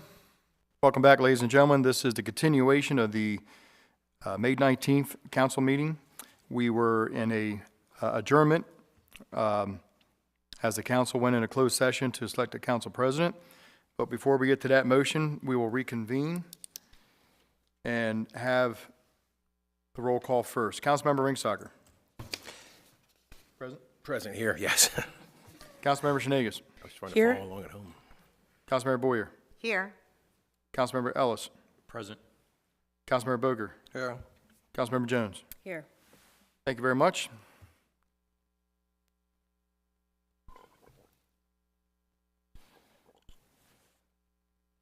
Now we'll have I'm not sure if I stated the time that we reconvened, but it was 9:32 that we reconvened at 9:32. 9:32 reconvened. Okay, item 23, I'm looking for a motion for the selection of a council president. Motion. Second. I have a motion by Councilmember Ellis, seconded by Councilmember Shenagus. Well, actually, let me rephrase that for a second. For the person. Yeah, I need a motion for the person. Jimmy Rainsanker For, for council president. okay. We have a motion by Councilmember Ellis for Councilmember Ringstocker to be council president. And do you still have a second to that motion? Yes. We have a motion by Councilmember Ellis to nominate Councilmember Ringstocker as council president for the 2025-2026 council session. That's seconded by Councilmember Shenagus. Questions or comments? All those in favor say aye. Aye. All opposed say nay. Nay. Motion carries. 5 in favor, 1 against.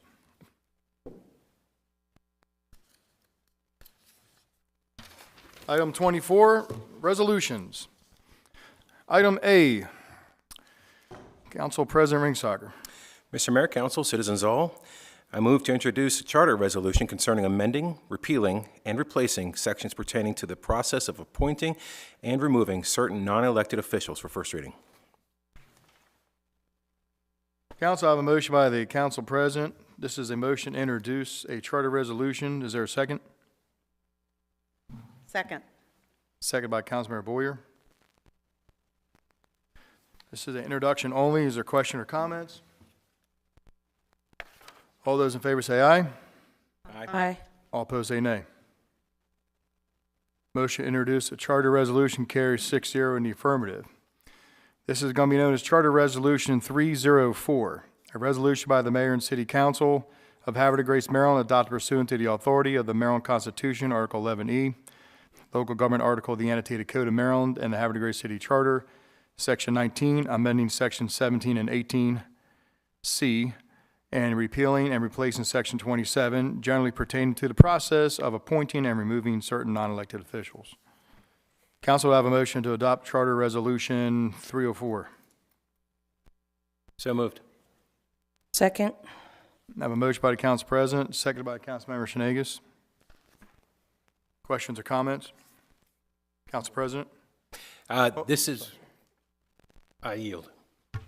Councilmember Boger? So, I'm not in favor of this, and I'll tell you why. Because on line, I need clarification on line 67. We're removing that the mayor, after a hearing to consider charges of neglect or a violation of duties of office, shall have the power to remove officers within the approval of the city council and shall appoint others in their stead, subject to the council approval.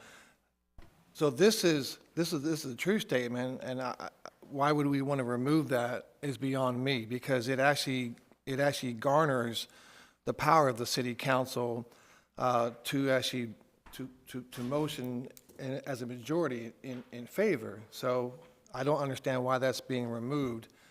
And now that, of course, if you're tracking, that's line 67 through 70.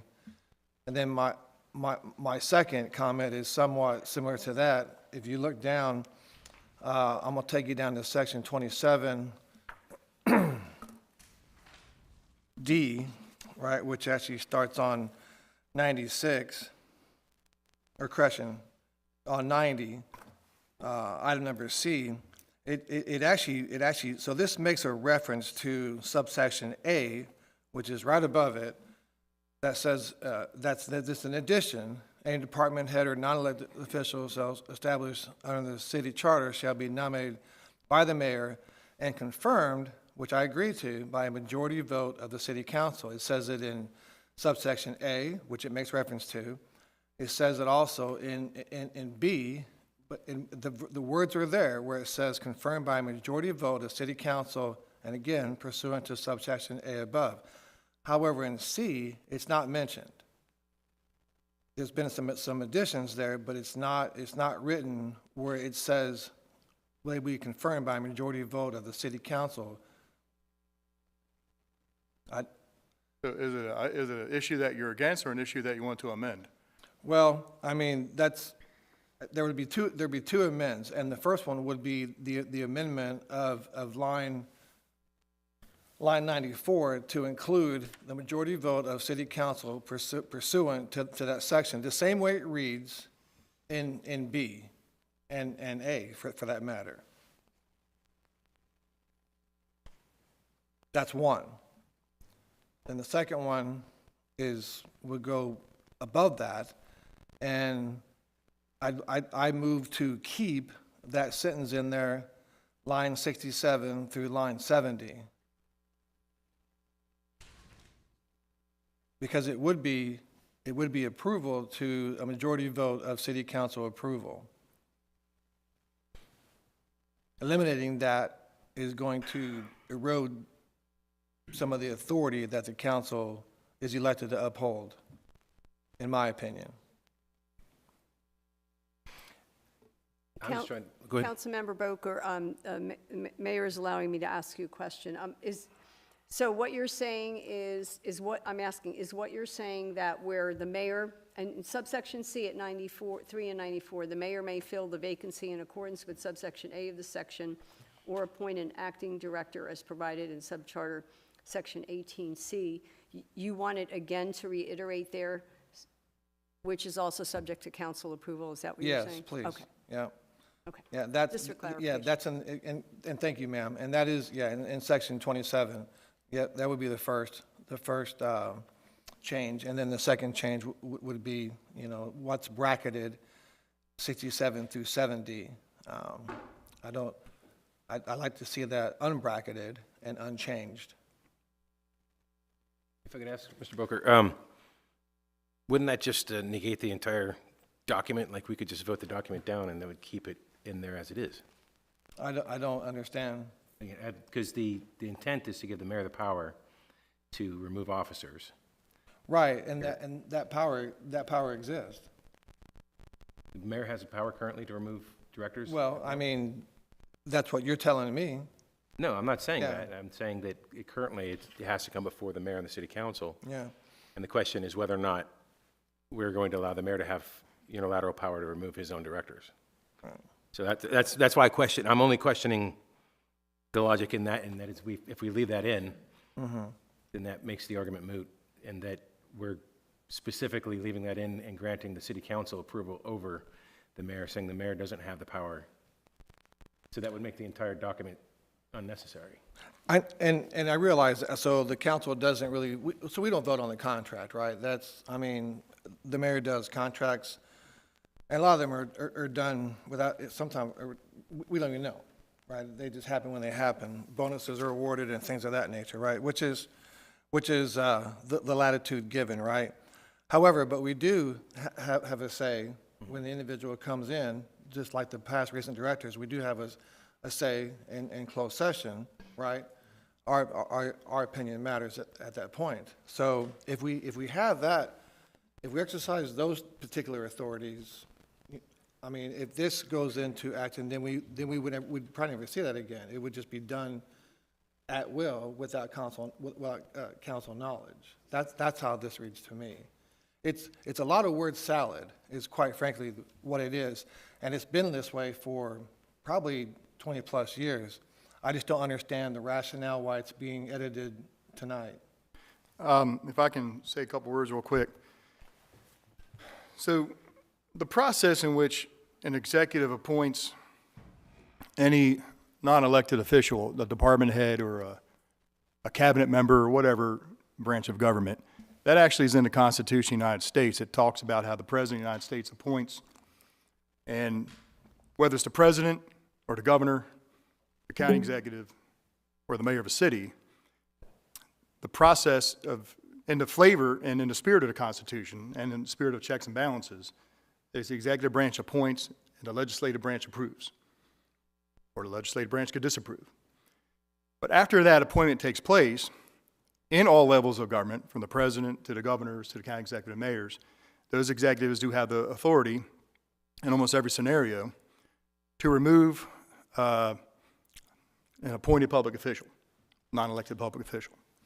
And I'll give you an example, because our charter says that the mayor shall appoint directors, and upon approval of the council, that those directors will serve at the pleasure of the mayor, or contract employees, or whatever that happens to be.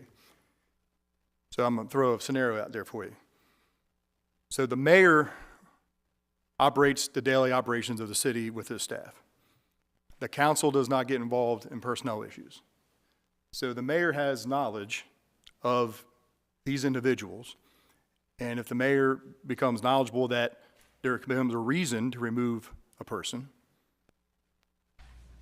then what if the council says, no, you can't remove that person? Well, then that goes kind of against the part of that person serves at the pleasure of the mayor, and then you have a person that works for the mayor in his administration, or her administration, that the mayor knows should not be there, but maybe that person has 4 friends on council that won't let them discharge that person.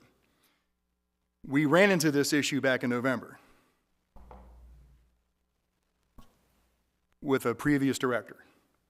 Had I had the authority to terminate a contract, it would have saved tens of thousands of dollars and people's reputation. But I had to wait a week for another council meeting to take action. And so what this is about is, I mean, this is something I may never use, the next mayor may never use, but maybe 50 years from now, another mayor may be in the same situation that says, I found out something about this person, I got to terminate him immediately. And that's what this is about. It's restoring, because there once was a time in the city of Havre where the mayor could do that, but it got changed about 20 years ago to put the council involved in it. The council's process is on the appointment. That's where the council gets the bite of the apple. After that, it becomes a personnel issue. So that is the reason. Like, no, I've been mayor for 10 years. I mean, if this was such a big deal to me, I would have done this my first or second year. I always knew this was the process. I never thought I'd be in a situation where I would need that authority.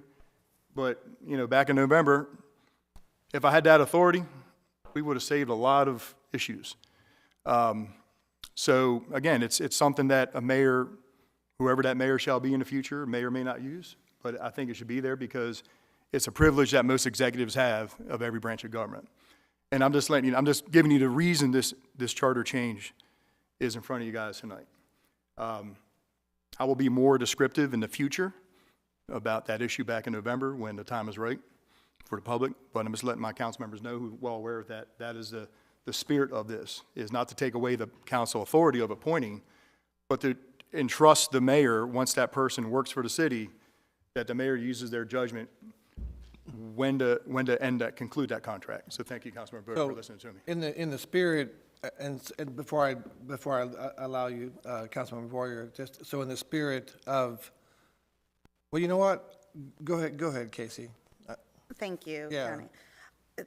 I concur that it is important for us to make it so that the mayor can, when he identifies that a member of his staff needs to be let go immediately, that he has that ability. But I also believe that we on City Council have that responsibility as well. If we see that even though there might be, I'm going to use Joe as the guy. so that we see that Joe's making all kinds of bad decisions and the mayor is covering up for him, but that the City Council, should have the ability to vote unanimously to let him walk as well.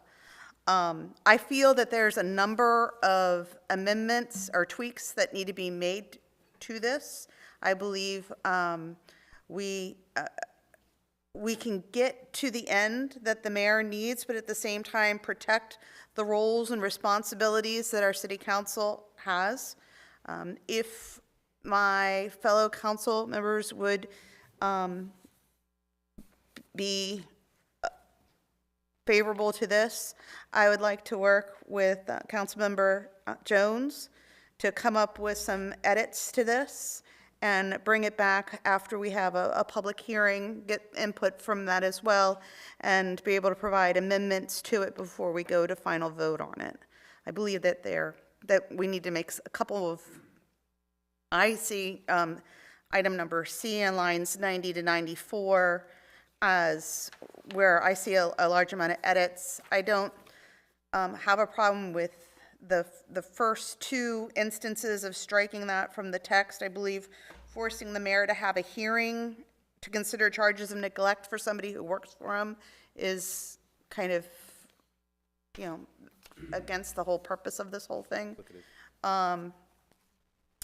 So if you all would be agreeable to that, I would like to work with Councilwoman Jones, and we will take feedback, your feedback. Please talk to us individually, and then we can work on something together, if everybody's amenable to that. Over. Council President. Mr. Mayor, if I will, I'd like to appoint a committee of Councilmember Jones, Councilmember Boyer, to work on this resolution and report back to the council members individually. Did you want to table that until then or pass tonight's first vote? Well, at this point in time, we have a vote to, where are we in the, we have a motion to accept We're under the discussion now. for first reading. So we can table it at first reading, so when we pick it up again, it'll still be first reading for it, correct?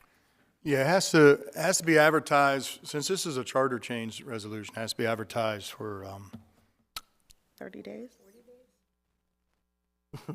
What is Four it? different codes. 21 days. 21 days. Yeah, so if it's approved tonight, it goes to public hearing, and then there will be after the public hearing, then it's voted on for adoption. It could be the same night or a subsequent meeting. And if it's at a subsequent meeting, and then it takes like 45 days or so. I said 45 days?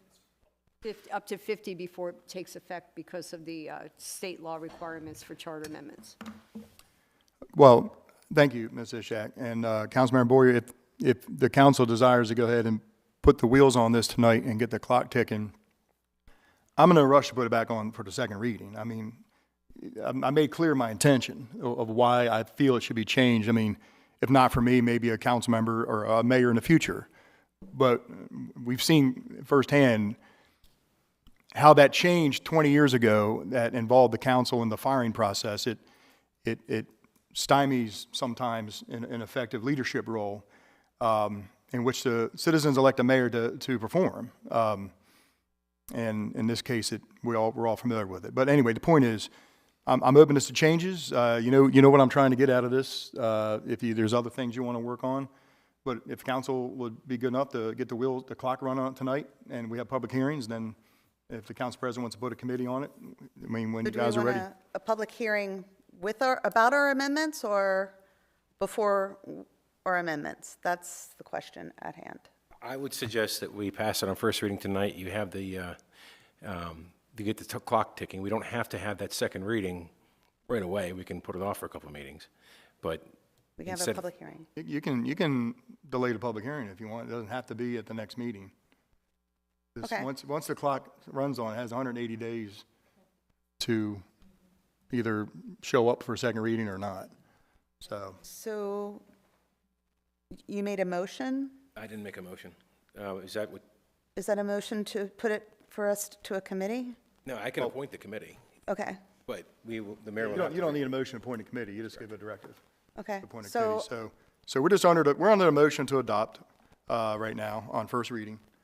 Council President made a motion. Excuse me. Councilmember Shenega seconded it. So again, if it gets enough votes to be introduced on first reading, council President's committee can have at it. And when he feels like having a public hearing, he can put it on the agenda. You know, and it won't come back on the agenda until everything seems right. Okay, yeah, no, I can't speak for the rest of the council, but that sounds like a. No, that's Yeah, perfect. we'll go ahead and call the question on the Better, first 'cause it's reading. actually Working it. question We on wanna the We're not introduce it. tabling it, better we're than working tabling it. because Right. it gets late now. It gets a number, it gets late. Oh, sure. Yeah, we'll call the question on the first read. Very good. All right. So, okay, fair enough. Question? Any other questions or comments? No, but thank you for explaining, I appreciate it. Sure. All right, I'm gonna do a roll call vote. So it has a number, it's 304. This is Charter Change Resolution 304, and I'm gonna do a roll call vote on first reading. Councilmember Shenanigans? Yes. Councilmember Boyer? Yes. Councilmember Ellis? Yes. Councilmember Boker? Yes. Councilmember Jones? Yes. And Council President? Is this where I gotta say maybe? Yes. Okay, 6-0 in the affirmative. Charter Change Resolution amending, repealing, replacing sections pertaining to the process of appointing and removing certain non-elected officials is adopted on first reading. So we have not established a public hearing yet on this. When we do, we'll either announce it at the next council meeting or post it on the city's website. But it has a minimum of 21, Public hearing or public comment? public comment. So it has a minimum of 21 days before we can bring it back up. Yes. Yes. Can we assign it a number tonight? It has a number, 304. On first reading? It's Charter Change Resolution 304. Oh, tracking. I have that number. I assigned it, sorry. Okay.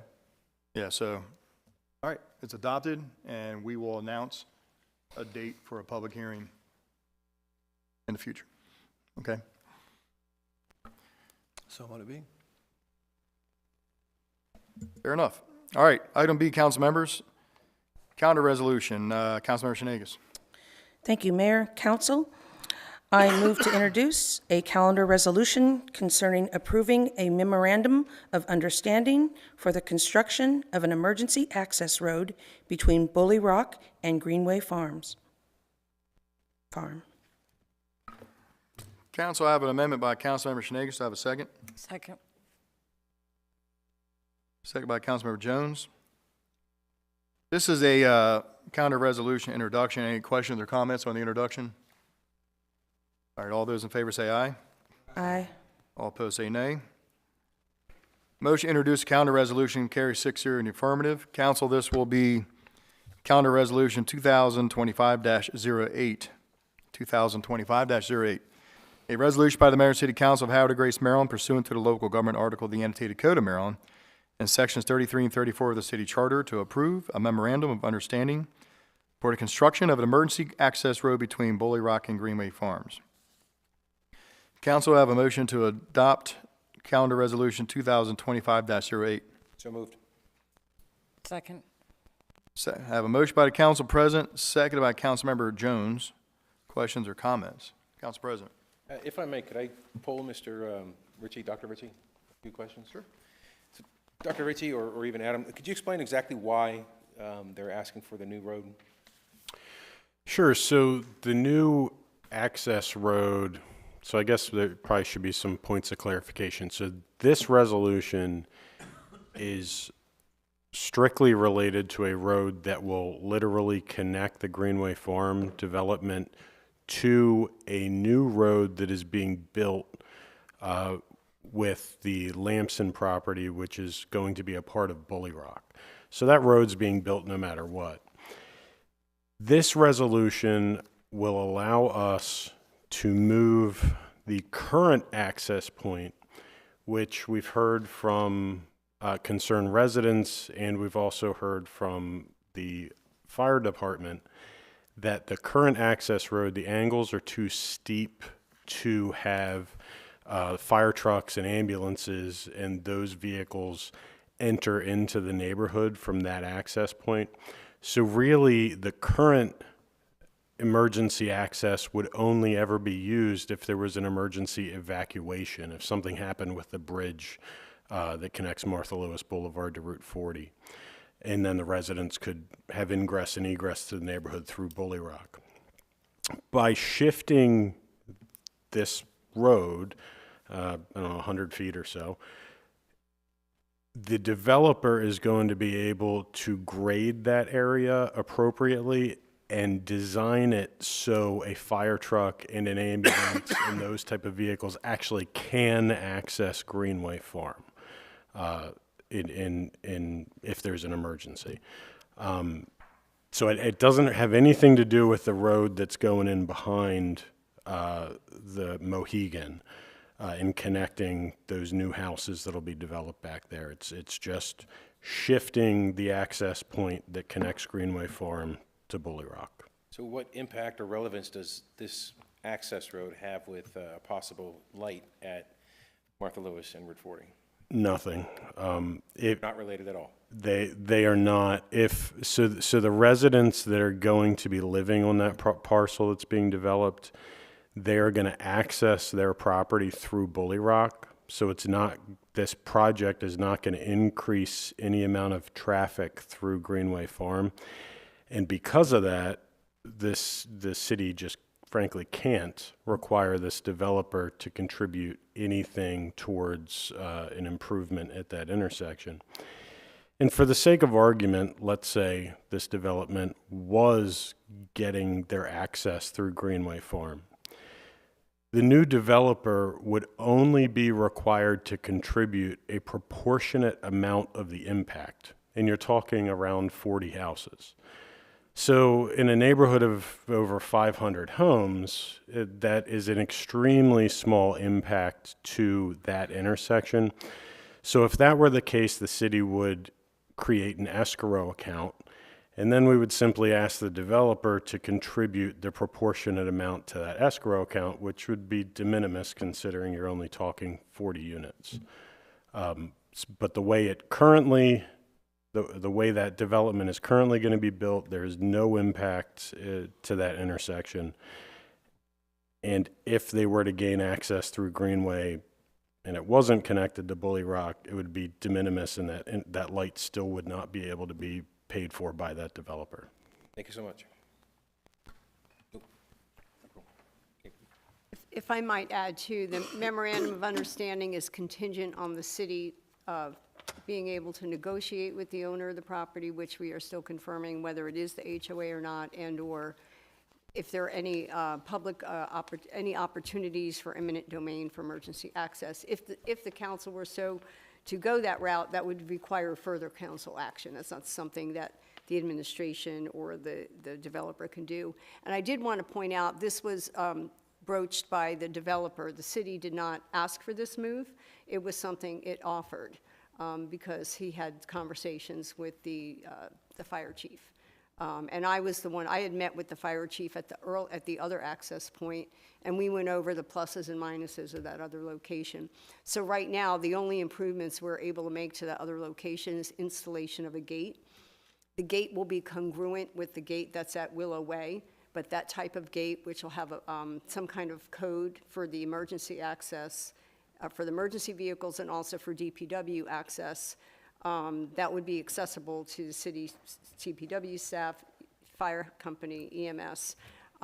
So it's not changing what the current access location purpose is. It just provides greater access. It'll be wider and will provide more suitability for what it's originally intended. Unfortunately, it was built by like 3 developers ago, and it was left in the state it was in by a prior developer. So I just want to give that background. Thank you. Any further questions, Council President? No, I'm fine. Thank you. Questions or comments? Councilmember Shenegis? I just wanted to say thank you for explaining that there would be a code instead of a chain. So that will make it much more safe for everyone involved, and the emergency services can get there quickly and not have to, pause for, any minute at all. So thank you. Yeah. Thank you. Any further questions or comments? Council, we have a motion by the Council President, second by Councilmember Jones. This is Calendar Resolution 2025-08. Without any further comments, we'll do a roll call vote. Councilmember Boyer. Yes. Councilmember Ellis. No. Councilmember Boker. Yes. Councilmember Jones. Yes. Council President. Yes. Councilmember Shenegis. Yes. By roll call vote of 5-1, 5 in the affirmative, 1 in the negative, Calendar Resolution 2025-08 is adopted. I'll go to item C. Councilmember Shenegis. Thank you again, Mayor and Council. I move to introduce a calendar resolution concerning approving a memorandum of understanding for the funding of improvements for a water tower and maintenance to plumbing stations. Council, I have a motion by Councilmember Shenegis. Do I have a second? Second. Second by the Council President. This is a motion to introduce a calendar resolution. Questions or comments on the introduction? All those in favor say aye. Aye. Aye. All opposed say nay. Motion to introduce calendar resolution carries 6-0 in the affirmative. This is going to be calendar resolution 2025-09, 2025-09. A resolution by the Mayor and City Council of Havre de Grace, Maryland, pursuant to the local government article of the Annotated Code of Maryland and sections 33 and 34 of the city charter to approve a memorandum of understanding for the funding of improvements to Graceview Water Tower and maintenance to Native Dancer and Northwest Regional Pumping Stations. Council, to have a motion to adopt calendar resolution 2025-09. So moved. Second. I have a motion by Councilmember Boker and a seconded by Councilmember Shenegis. Excuse me. Questions or comments?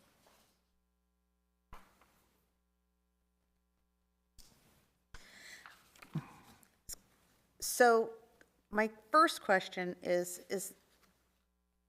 we've not seen an MOU like this before. Can somebody step us through the process that got us to this place and why it is a benefit to the citizens of Havre de Grace?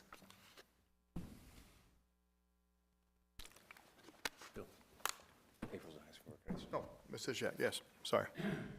I can start, and then I think Director Conaway can assist. The way this came up, was about 2 years ago. We had discussions with Bob Ward and Bully Rock discussing the Northwest Regional and the Native Dancer pump stations. In particular, there was a failure at the Native Dancer pump stations.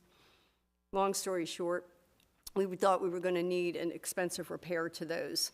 And we're looking for funding from Bob Ward for that purpose. And there was a lot of discussion because Bully Rock originally put in all that infrastructure and it was supposed to serve the entire community.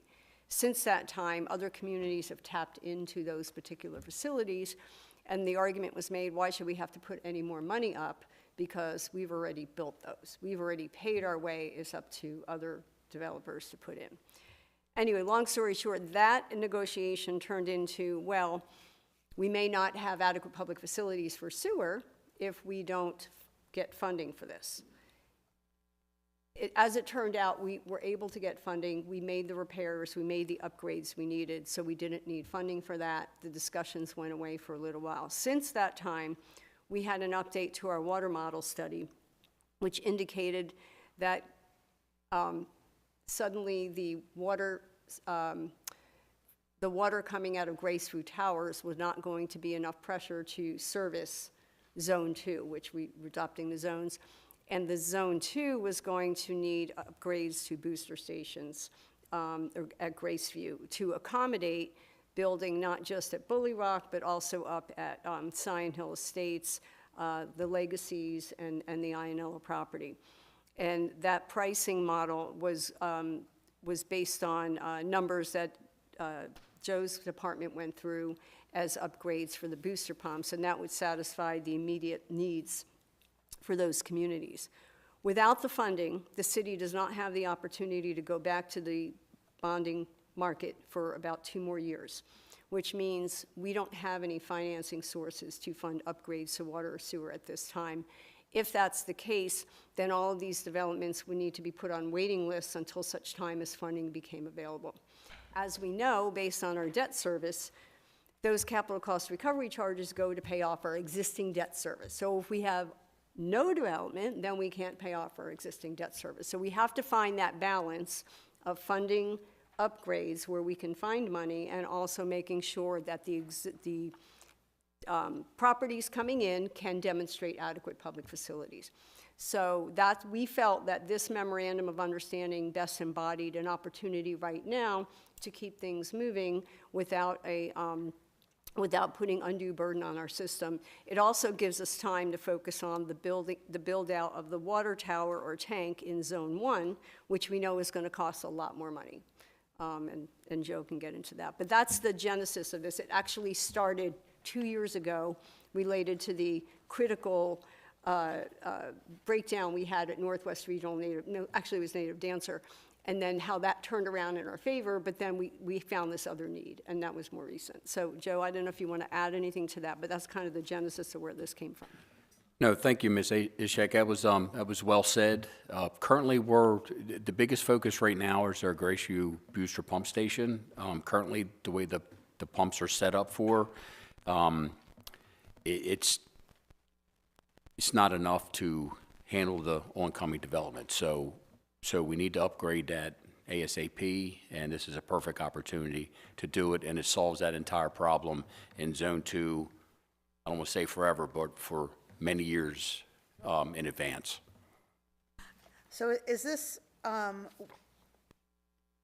want to make sure I use the right, I don't want to just constantly say Bob Ward. Yeah, Bob Ward Trademark Homes. Is this what's expected to be their total cost, or is this just a portion for everything that they want to develop in all those parcels identified? I believe, I'll defer that to Ms.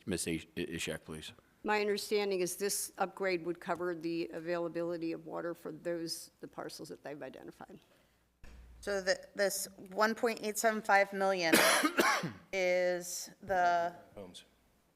Huh? 75 homes is what it For equates to. 75 homes is the connection fee. Correct. Yes. For those. So he's prepaying the Correct. connection fee for those 75 homes, and we're leveraging that money in order to make the upgrades that we need. Correct. That he can not only take care of those 75, but in addition to that, lump us along until we can go back to the bond market so that we can make continued improvements to our infrastructure. That are desperately Correct. needed. Correct? And then after the 75 homes, they'll be paying the capital cost recovery charge at that point. After the 75 homes? Correct, whatever the rate is at the time he starts paying those. Okay. Also, too, I'll add to that, the council president actually put out the summary of the last SIR meeting, and that was toward the bottom of the SIR meeting that we kind of kicked out. So, and you could ask April, we were kind of really going back and forth on it as well, so I'm. Just wanted to put it out there, just so that everybody within the public understands, because this is not what we normally do. This is, quite frankly, a person who has a lot vested within our community, who truly wants to do something good for the community, trying to make it so that he can not only do his homes, but also do something good for the community as a whole. Yes, he does not have to do this. The other thing the reason why it works is it's done as a loan, so the city will be in charge of the actual project, which Mr. Conaway was more comfortable with. Typically, how these things are done is the builder or developer goes out and makes the improvements off-site on their own, and we were actually negotiating with another developer, and that's how they were going to do it, and we felt this option was more appropriate under the circumstances. I concur. Thank you. Thank you very much, Councilmember Boyer. Thank you, Ms. Ishak and Mr. Conway. We're still open on the floor for questions. Any further questions or comments? Okay. Motion by Councilmember Booker to adopt, second by Councilmember Shenegis. Roll call vote. Councilmember Ellis? Yes. Councilmember Booker, Yes. Councilmember Jones, Yes. Council President, Yes. Councilmember Shenegis, Yes. Councilmember Boyer. Yes. With a roll call vote, 6-0 in the affirmative, City Council Calendar Resolution 2025-09 is adopted. Thank you, Council. We'll go to item number 25. Item A. Councilmember Boyer. Mayor, I move to introduce an ordinance concerning approving Budget Amendment 2025-11 to authorize additional expenditures and reallocation of funds. Second. I have a motion by Councilmember Boyer, seconded by the Council President. This is a motion to introduce an ordinance for a budget amendment. Questions or comments on the introduction? All those in favor say aye. Aye. All opposed say nay. Motion to introduce ordinance carries 6-0 in the affirmative. This will be known as Ordinance 1190-1190, an ordinance by the Mayor and City Council of Havre de Grace by the authority of Article 11E of the Maryland Constitution, the local government article of the Annotated Code of Maryland, and Sections 37 of the Havre de Grace City Charter for the purpose of amending the city budget for fiscal year 2025. Council, to have a motion to adopt 1190 on first reading. So moved. Second. Motion by Councilmember Boyer, seconded by Councilmember Boger. Questions or comments? Councilmember Boyer. Just to put it out into the public realm, the money that we will be allocating will be going to pay for expenses at the Star Center. It will be used for the remediation that had to occur on Water Street. There's also capital expenditures in regards to the Water and Sewer Fund for a generator replacement, as well as capital expenditures for emergency repair work done at Native Dancer Vault, pressure reducing valves. Thank you. Thank you very much, Councilmember Boyer. Any other questions or comments? Roll call vote, Council, on 1190, first reading. Councilmember Boger. Yes. Councilmember Jones. Yes. Council President. Yes. Councilmember Shenegis. Yes. Councilmember Boyer. Yes. Councilmember Ellis. Yes. Thank you. By roll call vote of 6-0 in the affirmative, City Council Ordinance 1190 is adopted on first reading. June 2nd. June 2nd. Okay, thank you. Thank you very much. Okay, Council President, how does June 2nd sound for a public hearing? Yeah, June 2nd sounds great. June 2nd sounds good. Public hearing on Ordinance 1190 at 7 o'clock p.m.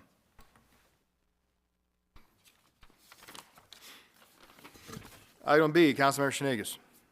Huh? No, I don't think so. I'm just asking if I have to read numbers in, No, that's just an MOU. is it just for MOU? Okay, But this one you might, I don't know. thank you. Thank you, Mayor and Council. I move to introduce ordinance concerning amending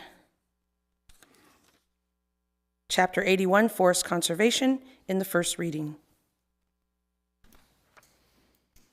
Council, I have a motion by Councilmember Shenegis, seconded by, excuse me, seconded by anybody? Nobody seconded yet. Second. Second by Council President. Thank you. Motion by Councilmember Shenegis, seconded by Council President. This is a motion to introduce an ordinance concerning Chapter 81, Forest Conservation. Questions or comments on the introduction? All those in favor say aye. Aye. All opposed say nay. Motion to introduce an ordinance carries 6-0 in the affirmative. This will be Ordinance 1191-1191, an ordinance by the Mayor and City Council of Havre de Grace, Maryland, adopted pursuant to the authority of Article 11E of the Maryland Constitution, the local government article of the Annotated Code of Maryland, and Sections 33 and 34 of the Havre de Grace City Charter to amend Chapter 81, Forest Conservation. Council, do I have a motion to adopt Ordinance 1191? So moved. Second. A motion by the Council President, second by Councilmember Shenegis. Questions or comments? Just a quick one here. Councilmember Booker. Oh, I apologize. Just semantics. Line 16, it reads, under sections Article 33 and 34 of the Havre de Grace City Charter to AMND. Is that abbreviation for amend? Or is that a typo? Line 16. That's likely a typo for amendment. We'll Okay. fix that. All right. To amend chapter. Oh, yeah, yeah. Abbreviation. Because it's not written that way anywhere else in there. Okay, thanks. Thank you, Councilmember Boger. Any other questions? I'm sorry, are you finished, Councilmember Boger? Oh, no, I'm good. Okay. Any other questions or comments? Nope. Council roll call vote on 1191. Councilmember Jones. Yes. Councilmember Ringstocker. Yes. Sorry, Council President. Councilmember Shanegas. Yes. Councilmember Boyer. Yes. Councilmember Ellis. Yes. Councilmember Boger. Yes.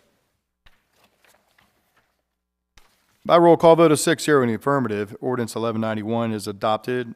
Council President, public hearing on June 2nd? June 2nd. Okay. We will have a public hearing on this ordinance on June 2nd. Ordinance 1191.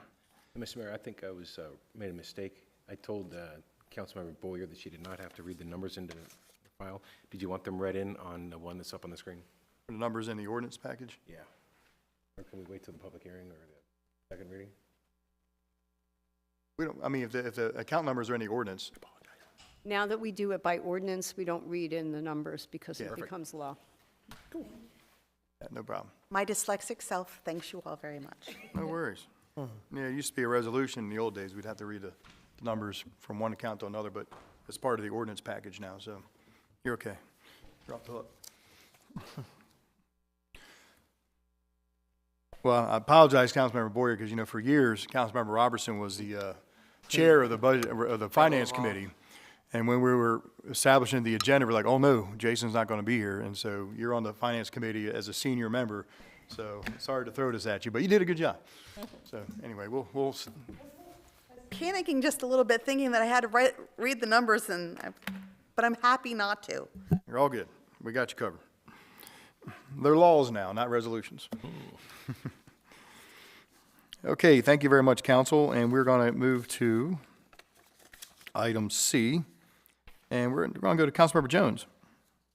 Thank you, Mayor. I move to introduce an ordinance concerning amending Chapter 89, grading and filing in the first reading. Filling, sorry. Second. I have a motion by Councilmember Jones, seconded by Councilmember Shanegas. Okay, this is a motion to introduce an ordinance regarding Chapter 89, grading and filling. Questions or comments on the introduction? All those in favor say aye. Aye. All opposed say nay.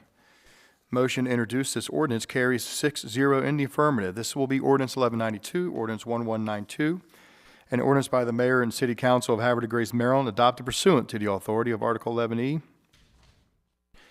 of the Maryland Constitution, the local government article of the annotated code of Maryland, sections 33 and 34 of the Havre de Grace City Charter, City Code, Chapter 89, grading and filling. Council, to have a motion to adopt 1192 on first reading? So moved. Second. I have a motion by the council president, seconded by Councilmember Boker. Questions or comments? Yes. Just make a comment on this. So amendments were made to Chapter 89 in an effort to make consistent our codes with what our current practices are. So there's language in this ordinance that clarifies some things and also better defines others. Thank you very much, Councilmember Jones. Any other questions or comments? Council, we're going to do a roll call vote on 1192. Council President. Yes. Councilmember Shanegas. Yes. Councilmember Boyer. Yes. Councilmember Ellis. Yes. Councilmember Boker. Yes. Councilmember Jones. Yes.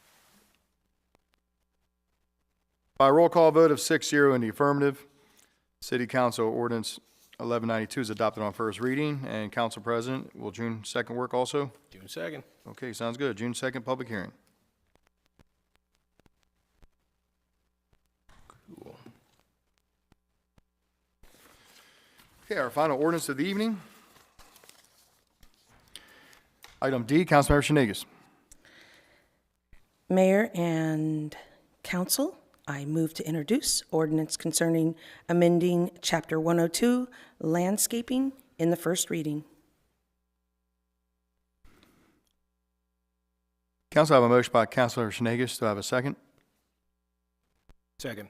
Second by the Council President. This is a motion to introduce an ordinance regarding Chapter 102, landscaping. Questions or comments on the introduction? All those in favor say aye. Aye. All opposed say nay. Motion to introduce this ordinance carries 6-0 in the affirmative. This will be known as Ordinance 1193. 1193 is an ordinance by the Mayor and City Council of Havre de Grace, Maryland, adopted pursuant to the authority of Article 11E of the Maryland Constitution, the local government article of the Annotated Code of Maryland, and Sections 33 and 34 of the Havre de Grace City Charter to amend Chapter 102, landscaping. Council to have a motion to adopt 1193 on first reading. So moved. Second. I have a motion by the Council President, seconded by Councilmember Shenegis. Questions or comments? Councilmember Shenegis? Yes. What is being deleted from this ordinance is that mature trees over 6 inches in caliper should be maintained and preserved. And with that said, what is being added is to make sure that if the applicant or site contractor begins land development activities without first meeting with the city and the Director of Public Works, may issue a stop work order precluding further land development activities until such meeting can be held. Thank you very much, Councilmember Shenegis. Any other questions or comments? Councilmember Booker? Hey, thank you, Mayor. So the first one there on 36A, where he talks about the mature trees being 6 inches, I guess by measured by caliper circumference. Is that like, is that any tree, or is that, and I know trees are different, right? So is that any tree, or is just that's the measurement of a tree? I'd like to defer that question to our planning director. Good evening, Mayor, members of council. So currently we have the Forest Conservation section, Chapter 81, which regulates any trees within forested area, 10,000 square feet or larger. And then we have our landscaping manual, which regulates trees outside of forest conservation areas. So the interpretation by the department has always been that the 6-inch requirement, trees greater than 6 inches in diameter at breast height, only applies outside of forested areas. So if you have trees that are between 6 inches and the 30-inch specimen tree in forested areas, then those would not have to be removed. It's just the trees outside of the forest conservation area. So that's what this section applies to. Well, thank you, Director. And so it does not have anything to do with the species of tree? No, it's just the measurement, the diameter, 6 inches or greater. Because if it's a Bradford pear, I would say cut that down. Cut all those Bradford pears down. Thank you for the clarification. Any further questions? Council, we're going to do a roll call vote on 1193. Councilmember Shenegis. Yes. Councilmember Boyer. Yes. Councilmember Ellis. No. Councilmember Booker. Yes. Councilmember Jones. Yes. Councilmember Ringstocker. Yes.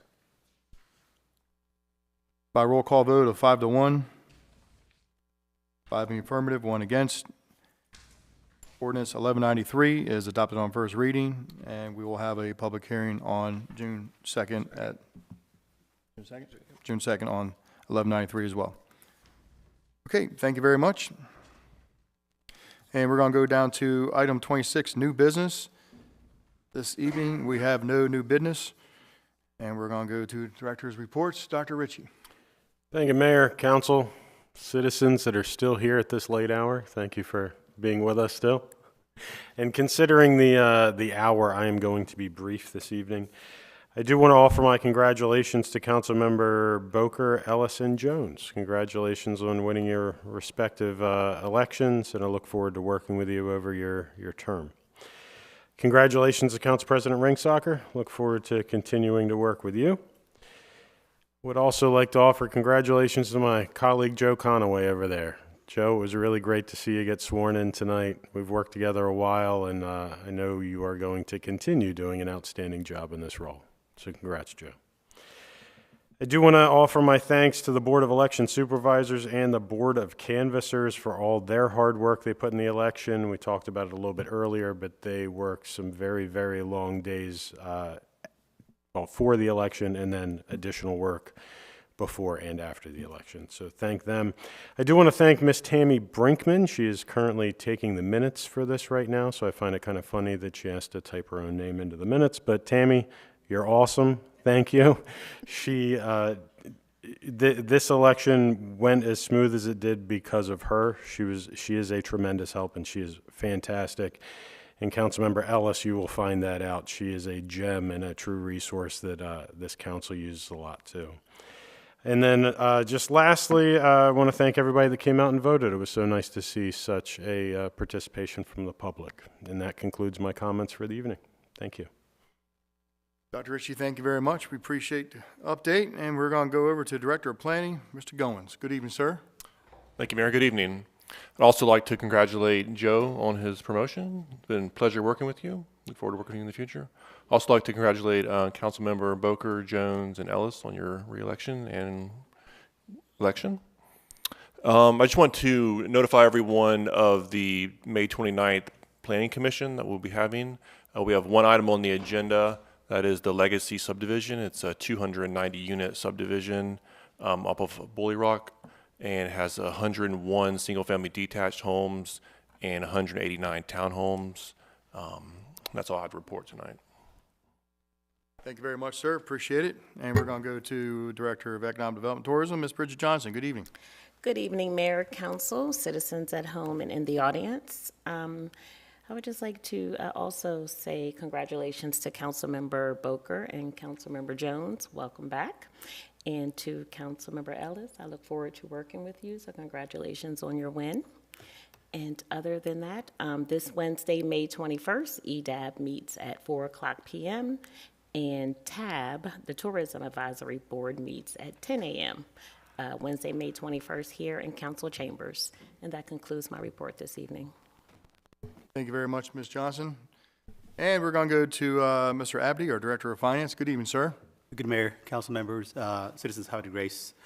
Before I get started in terms of the financial condition for the city, I'd like to also congratulate the council member, Mr. Ellis, and also the current Boker and council member Vicky. On to the council member Vicky Jones.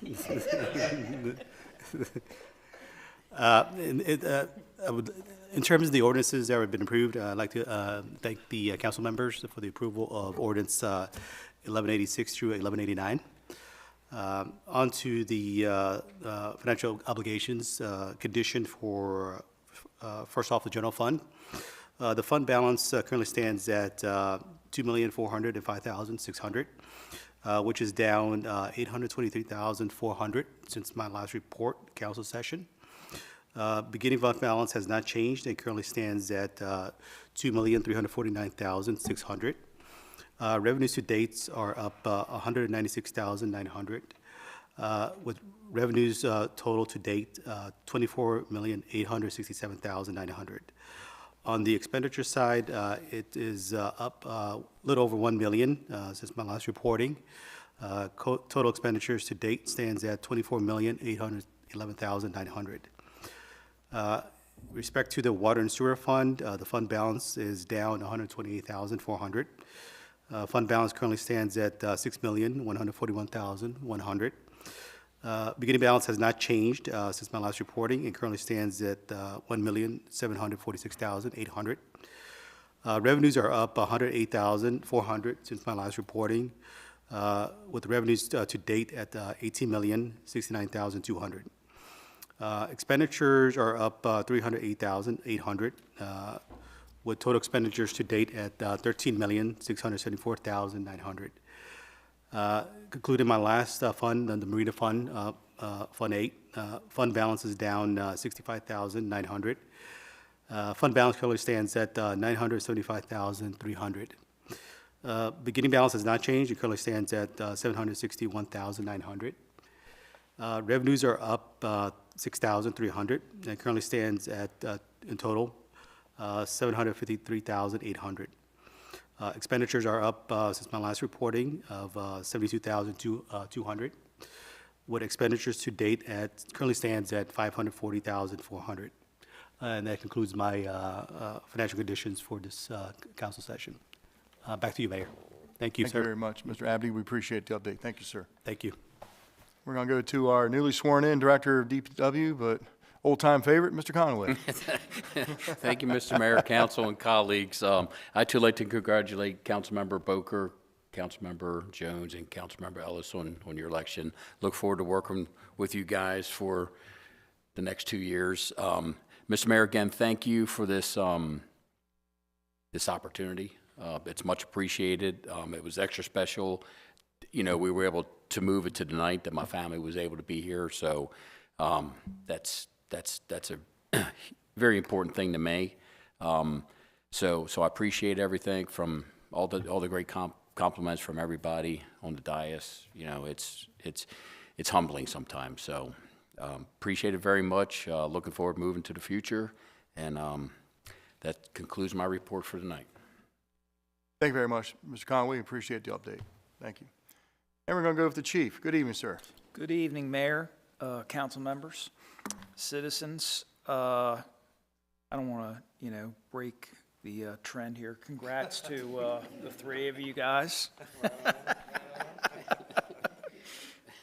The only thing I wanted to share was since our last council meeting on May the 10th, the Bel Air Moose Lodge, they had their annual dinner to recognize first responders in our county.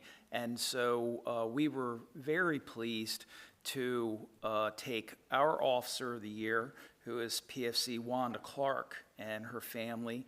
And so we were up there and had a really nice evening, and I enjoyed harassing Wanda's children, and they took it well. And so anyway, we're very proud of Wanda, and so that's all I wanted to share. And so thank you.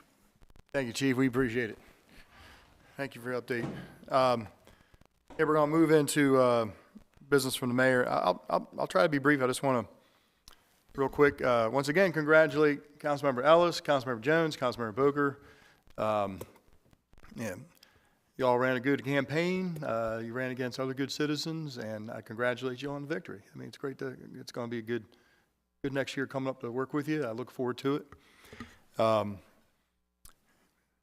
And you guys too. I mean, it's all good. I mean, but it's funny. I was earlier before the meeting started. I was standing up here talking to Councilman Robertson and Boker, and I was looking at my gavel. And, I know what it was. It was over here, and Vicky picked it up. And she was going to hit me with it, and I saw the date. Patrick Seipolt got this for me. Patrick Seipolt was my first director of administration. It says Bill Martin, May 18th, 2015. Which was 10 years ago yesterday. Wow. So I just completed my my 10th year as mayor, which I'd never. I remember when I first came here, I just wanted to get through the first 2 years and not screw up. I had no idea this would take me down this road. But thinking about the folks here tonight who got sworn in, and I don't know how many council members I've served with. It's been a lot. 7 years on council, 10 as mayor. And I sit here thinking to myself, things change, times change, council members change, mayors will change, directors will change. But the one thing that never changes is the city of Havre Grace. Just during the closed session, I was back in a meeting room just telling some stories. People asked me some stories. Well, how long does it take? I said, and I got 20 years, I'm like 18 years of stories almost. Sometimes it's taking 5 hours. Sometimes it's taking 10 minutes, and just different things. And it's been pretty wild. Knowing the people I've known, but problems come up and problems go. And I remember I served with a really good man named Randy Craig once. I served with him for 10 years, and he always used to say when people said, "What's your platform? Why you run?" He says, I'm running to deal with whatever the problem is coming up tomorrow. Because that's the truth. You never know what the problem tomorrow is going to be. You know, we call it problem du jour. And that's what these council members face every day, and that's what we face in this administration. You know, you just don't know what's going to pop up. I have seen a lot of different issues. You know, I've seen this council chamber packed with an angry mob. I've seen it go 3 months at a time with no one showing up. And I always say to people, Havre, Grace, they'll show up when they care. They'll show up when they want something to be heard. But through it all, I think the most important thing, and I just want to echo what I said about Councilman Robertson, is that the only thing that we can hope is that the people who are entrusted to make decisions make the right decisions. And, you know, and it's been an honor to serve for 10 years. I'm not trying to make this about myself, but the point is I'm like thinking, oh my God, it's been 10 years. And, you know, it's been an honor. And looking back, I got maybe a little lucky on some of my things I've done. But you think about it. You think back, you're like, wow, I actually did it and it worked. I can't believe it. I got lucky. But, you know, it's a lot of experience. And it's been an honor and a privilege. I look forward to this next year. We have a lot of things going on in the city of Havre de Grace. Well, a lot of fun things going on. A lot of good stuff going on. And I said earlier at a previous council meeting, we're actually in a time of prosperity. We really are, because all the things we've been working so hard this past decade has come to fruition. The strong housing prices, you know, a vibrant downtown, you know, great waterfront, especially with a lot of the improvements with the MS4 improvements with the beaches and the drainage. You know, the fun thing, I can't tell you how fun it is every time you see the electric trolley drive by. And we had 1,014 people moved this past weekend. It used to be, you know, 300, 400. It's averaging the thousands now every weekend. Zero gas. Just moving people around from point A to point B to see our beautiful city. And so a lot of things we're going to be dealing with in this 2025, 2026 council session is going to be great, fun stuff. It's going to be a lot of things probably some towns have never done before. You know, it's going to be neat trying to do it. But some things we're going to have to be, we have to get creative. I mean, definitely when it comes to Fund 9, the Water and Sewer Fund. As was stated earlier by Ms. Ishak, I mean, and citizens have heard us say, we are not able to go to the bond market for a loan for another couple years. And so we have to get creative. You know, we have to work with, you know, public and private partners. Because if someone says, well, you know, if you want to do this, but you can't do that, well, if the pumps don't work, then what's the point? If we don't have a tower, what's the point? You know what I mean? So it's like our job is to make sure that when you turn that faucet on, you get sparkling clean water from the Susquehanna River. So the council president from Aberdeen is here, so I got to make sure that he likes our water. But Adam Hyop, thank you. No, but you know, our job is to make sure when you flush that toilet, you know, it disappears in a fashionable way. So it just, there's a lot of responsibility. The operation of government is broad and wide. You know, it can be fun things like trolleys and star centers and opera houses and events and pretty downtown scenery, but it can also be things like, you know, fixing a busted sewer line at 2 o'clock in the morning. It could also be things, you know, like, you know, sidewalks that need repair, or tree roots that are busting up sidewalks, or taking down trees that have the ash borer and worm, or you know, fixing vehicles that are broken down. I mean, you know, fixing snow plows. It's a lot of things that go into the operation of the government. And I've always been lucky to work with councils that roll their sleeves up and they see it firsthand and say they know what it takes to run the city. So it's getting late, but I'll just say this: I'm looking forward to working with this council for this next year. And again, it's good times for the city of Havre de Grace, but also has to be some creative times, you know, just to make it to the next step. So with that said, thank you all. It's been an honor and privilege to serve you for the last 10 years. Thank you, council. Thank you, directors. And I look forward to the future. With that said, we're going to go to comments from the council, and we're going to start with Johnny Booker. Thank you, Mayor, directors, council, those of you who are still with us, Council President Adam Hyop in the audience with us tonight. Yeah. Good to see you, sir. Thanks for coming. Appreciate that. Just want to kind of give a shout out to the Mother's Day market that actually occurred coincidentally with the romp. I think I'm probably screwing that up, right? But it's the whole Threes Company. Yeah, Roper. Yeah, that thing. I don't do well with that. I'm sorry. But anyway, it was cool. I'll tell you that much, right? So, but the highlight probably was the Havre Grace Elementary School, the Patriot program, watching those little ones doing the scavenger hunt, plus actually some of the readings that they were doing at the elementary school. I wasn't able to make the Meadowvale, but the one in Havre Grace is 2 blocks down from my house, and I know most of those children that come to my house trick-or-treating because I dress up as the Elvis, the Hubba Hubba, and they come and see me, and they're babies, and they're just growing up, and they're doing great things. Those are our future leaders, and that's basically one of the many reasons why that I serve up here. So I'll keep my comments short. I will always thank the Susquehanna Hose Company, our police, our EMS, and our first responders. Thank you very much. That's all I have, Mayor. Thank you very much, Councilmember Booker. And good evening, Councilmember Ellis. Good evening, everybody, and I don't have a whole lot to say, but thank you for all the warm welcomes. I'm grateful for everybody that I talked to before coming up here and I met with, and all the advice and the help. I look forward to working with everybody individually moving forward. And if there's anything that I can do, please don't hesitate. If you see me drop the ball, please don't hesitate. I know it's gonna be exciting, and I like the pressure. I'm good under pressure, so I need that. I need that from each and every one of you. So don't feel like I can't handle it, because I promise you I can. So thank you. Thank you very much, Councilmember Ellis. Welcome. Thank you. Councilmember Jones. Good evening, Mayor, citizens still in the audience, council director, and citizens at home. I was going to say some things, but I'm completely blanking right now because I think I'm really asleep. But my eyes are open, and it's Hiob, right? Hiob instead of Hiob. But you know. Just ask Cassie. I'm from the South, so but he knows who I'm talking to. Right. I seriously forgot what I was going to say, but I do remember that I wanted to thank everyone who voted for me for this second time.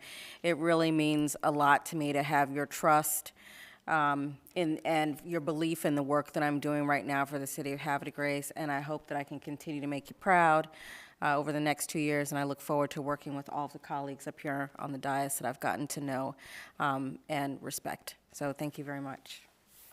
Thank you very much, Councilmember Jones. Good evening, Councilmember Boyer. Thank you, Mayor. Everybody's hanging around for this evening. Thank you for sticking around with us. I just want to congratulate Joe. It's been a pleasure to work with you, and I just wish you all the best now that you're legit and have taken the oath.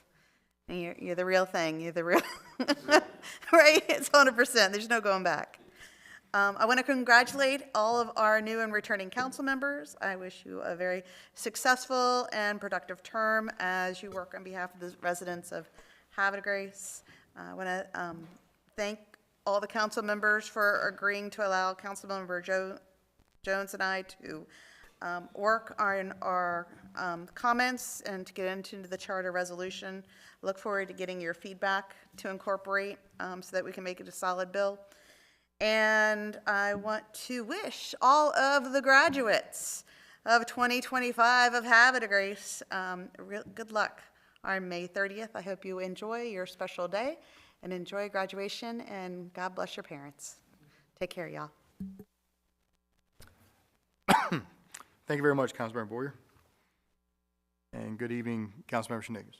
Good evening, Mayor and administration and council and citizens in the audience and those at home, probably asleep, but maybe still watching.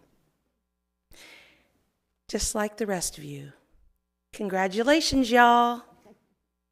I think it's wonderful to see, people developing in their careers and in their ambitions to serve the city.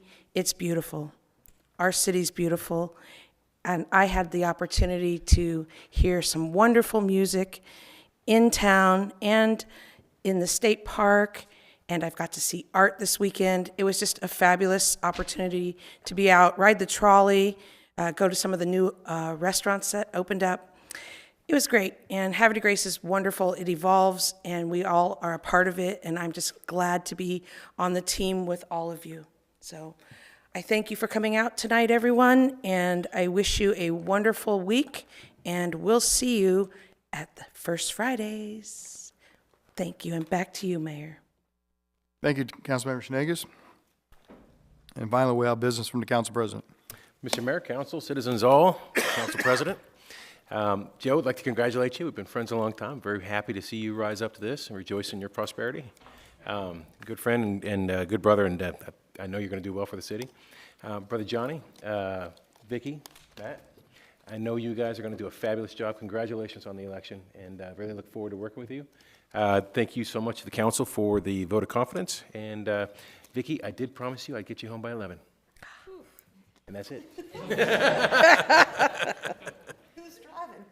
Right, exactly. Well, we did it. Heading into the final agenda item 30.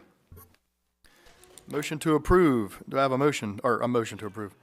So Motion moved. to adjourn. So Second. moved. Who was the? She moved and I seconded. Who did? Jones and Oh, okay. Schneges. Councilmember Jones made the motion, and Councilmember Schneges seconded. All those in favor say aye. Aye. All opposed say nay. Motion to adjourn carries 6-0. It's now 10:49.